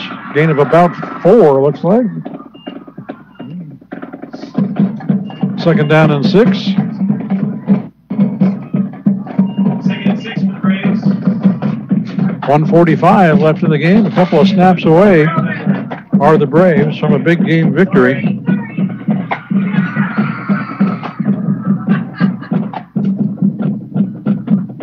Lompoc High School would like to think. Minute and a half to go. Wait, takes a snap. Little mix-up in the backfield. The ball is loose, and Cabrillo's got it. Yep. Tried to hand it off, and the handoff was not successful. So the Braves' first turnover of the night comes with 1:20 left on the clock. And Cabrillo will take over first and 10 at the Brave 49-yard line. Clock still running, however, down to 1 minute. Kind of takes away the option of the victory formation for the Braves. Now they're going to finish this on the defensive side. We'd like to congratulate number 54, Patrick Durham from Cabrillo, for all his hard work on the offensive line this year. One snap for the Conqs. Up the middle we go. That was Spencer Cawthron, I think, on the carry, down to about the 41. And the Lompoc High School player of the game tonight is number 8, Oscar Tenorio. Oscar Tenorio just voted player of the game for the Lompoc Braves. Oh, that was fancy. Jackson Anderson does a big leap and goes down to the 31-yard line, flag down with the clock ticking down to the final seconds of the game. The player, and he got down to right around 35. Right? Penalty declined. By the way, Patrick Durham was voted player of the game for the Conquistadors as well. Penalty declined as the clock runs out, and this one is official. Lompoc 63, Cabrillo nothing. And in case you're wondering, that is the largest margin of victory ever in the series. Really? It's the largest shutout in the history of the series. And we haven't mentioned it yet, but a certain guy by the name of Andrew Jones just picked up win number 100 for the Lompoc Braves. Yes, indeed. Congratulations to Coach Andrew Jones. His 100th victory tonight comes fittingly in the big game. Yep.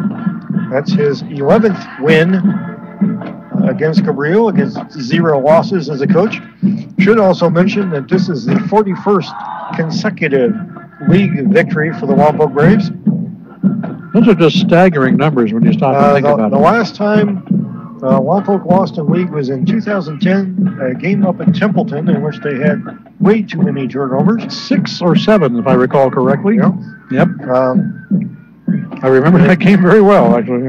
And Coach Jones heads into CIF, where he has a overall record of 17-6. 17-6, which is not too shabby. So he's 113-0 overall. And a couple of rings, by the way. A couple of rings. Lompoc, under his tutelage, is 43-1 in league. That, as they say, will get it done.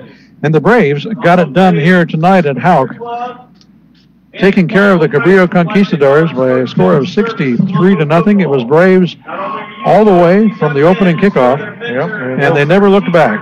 And we'll try and get you some information on who they play. It will be released by CIF Southern Section sometime on Sunday. Sunday morning, if I understand correctly. They kind of do it by division, and they don't really...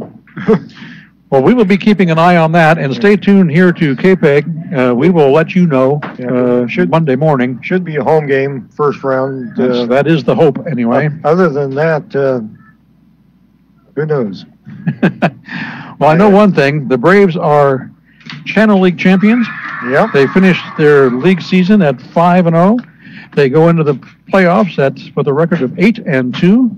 And they seem to be looking better every single week, and this is a good time to peak. Their ninth consecutive share of a league championship, too. Yep, that's a good stat as well. All right, well, the Big Game version 2018 is history. The Braves take the Big Game trophy and keep it here at Lompoc High School for yet another year. So, now it's time to shift gears and get ready for the playoffs. We'll be here. Wherever the Braves go, we will go with them. So stay tuned here to KPEG for postseason action. So, for Judy Baker back at the studio, from Mike Loney to my right, my name is Greg Ratcliffe. Thank you so much for joining us tonight. And we will see you next week. Our final score is the Lompoc Braves 63, the Cabrillo Conquistadors nothing. Good night, everybody. Good night.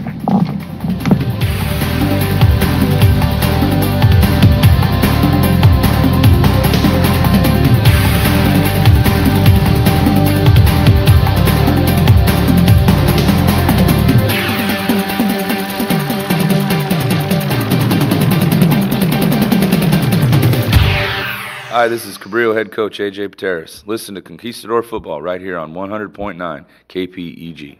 Hi, this is head coach Andrew Jones of the Lompoc Braves. Listen to Braves football right here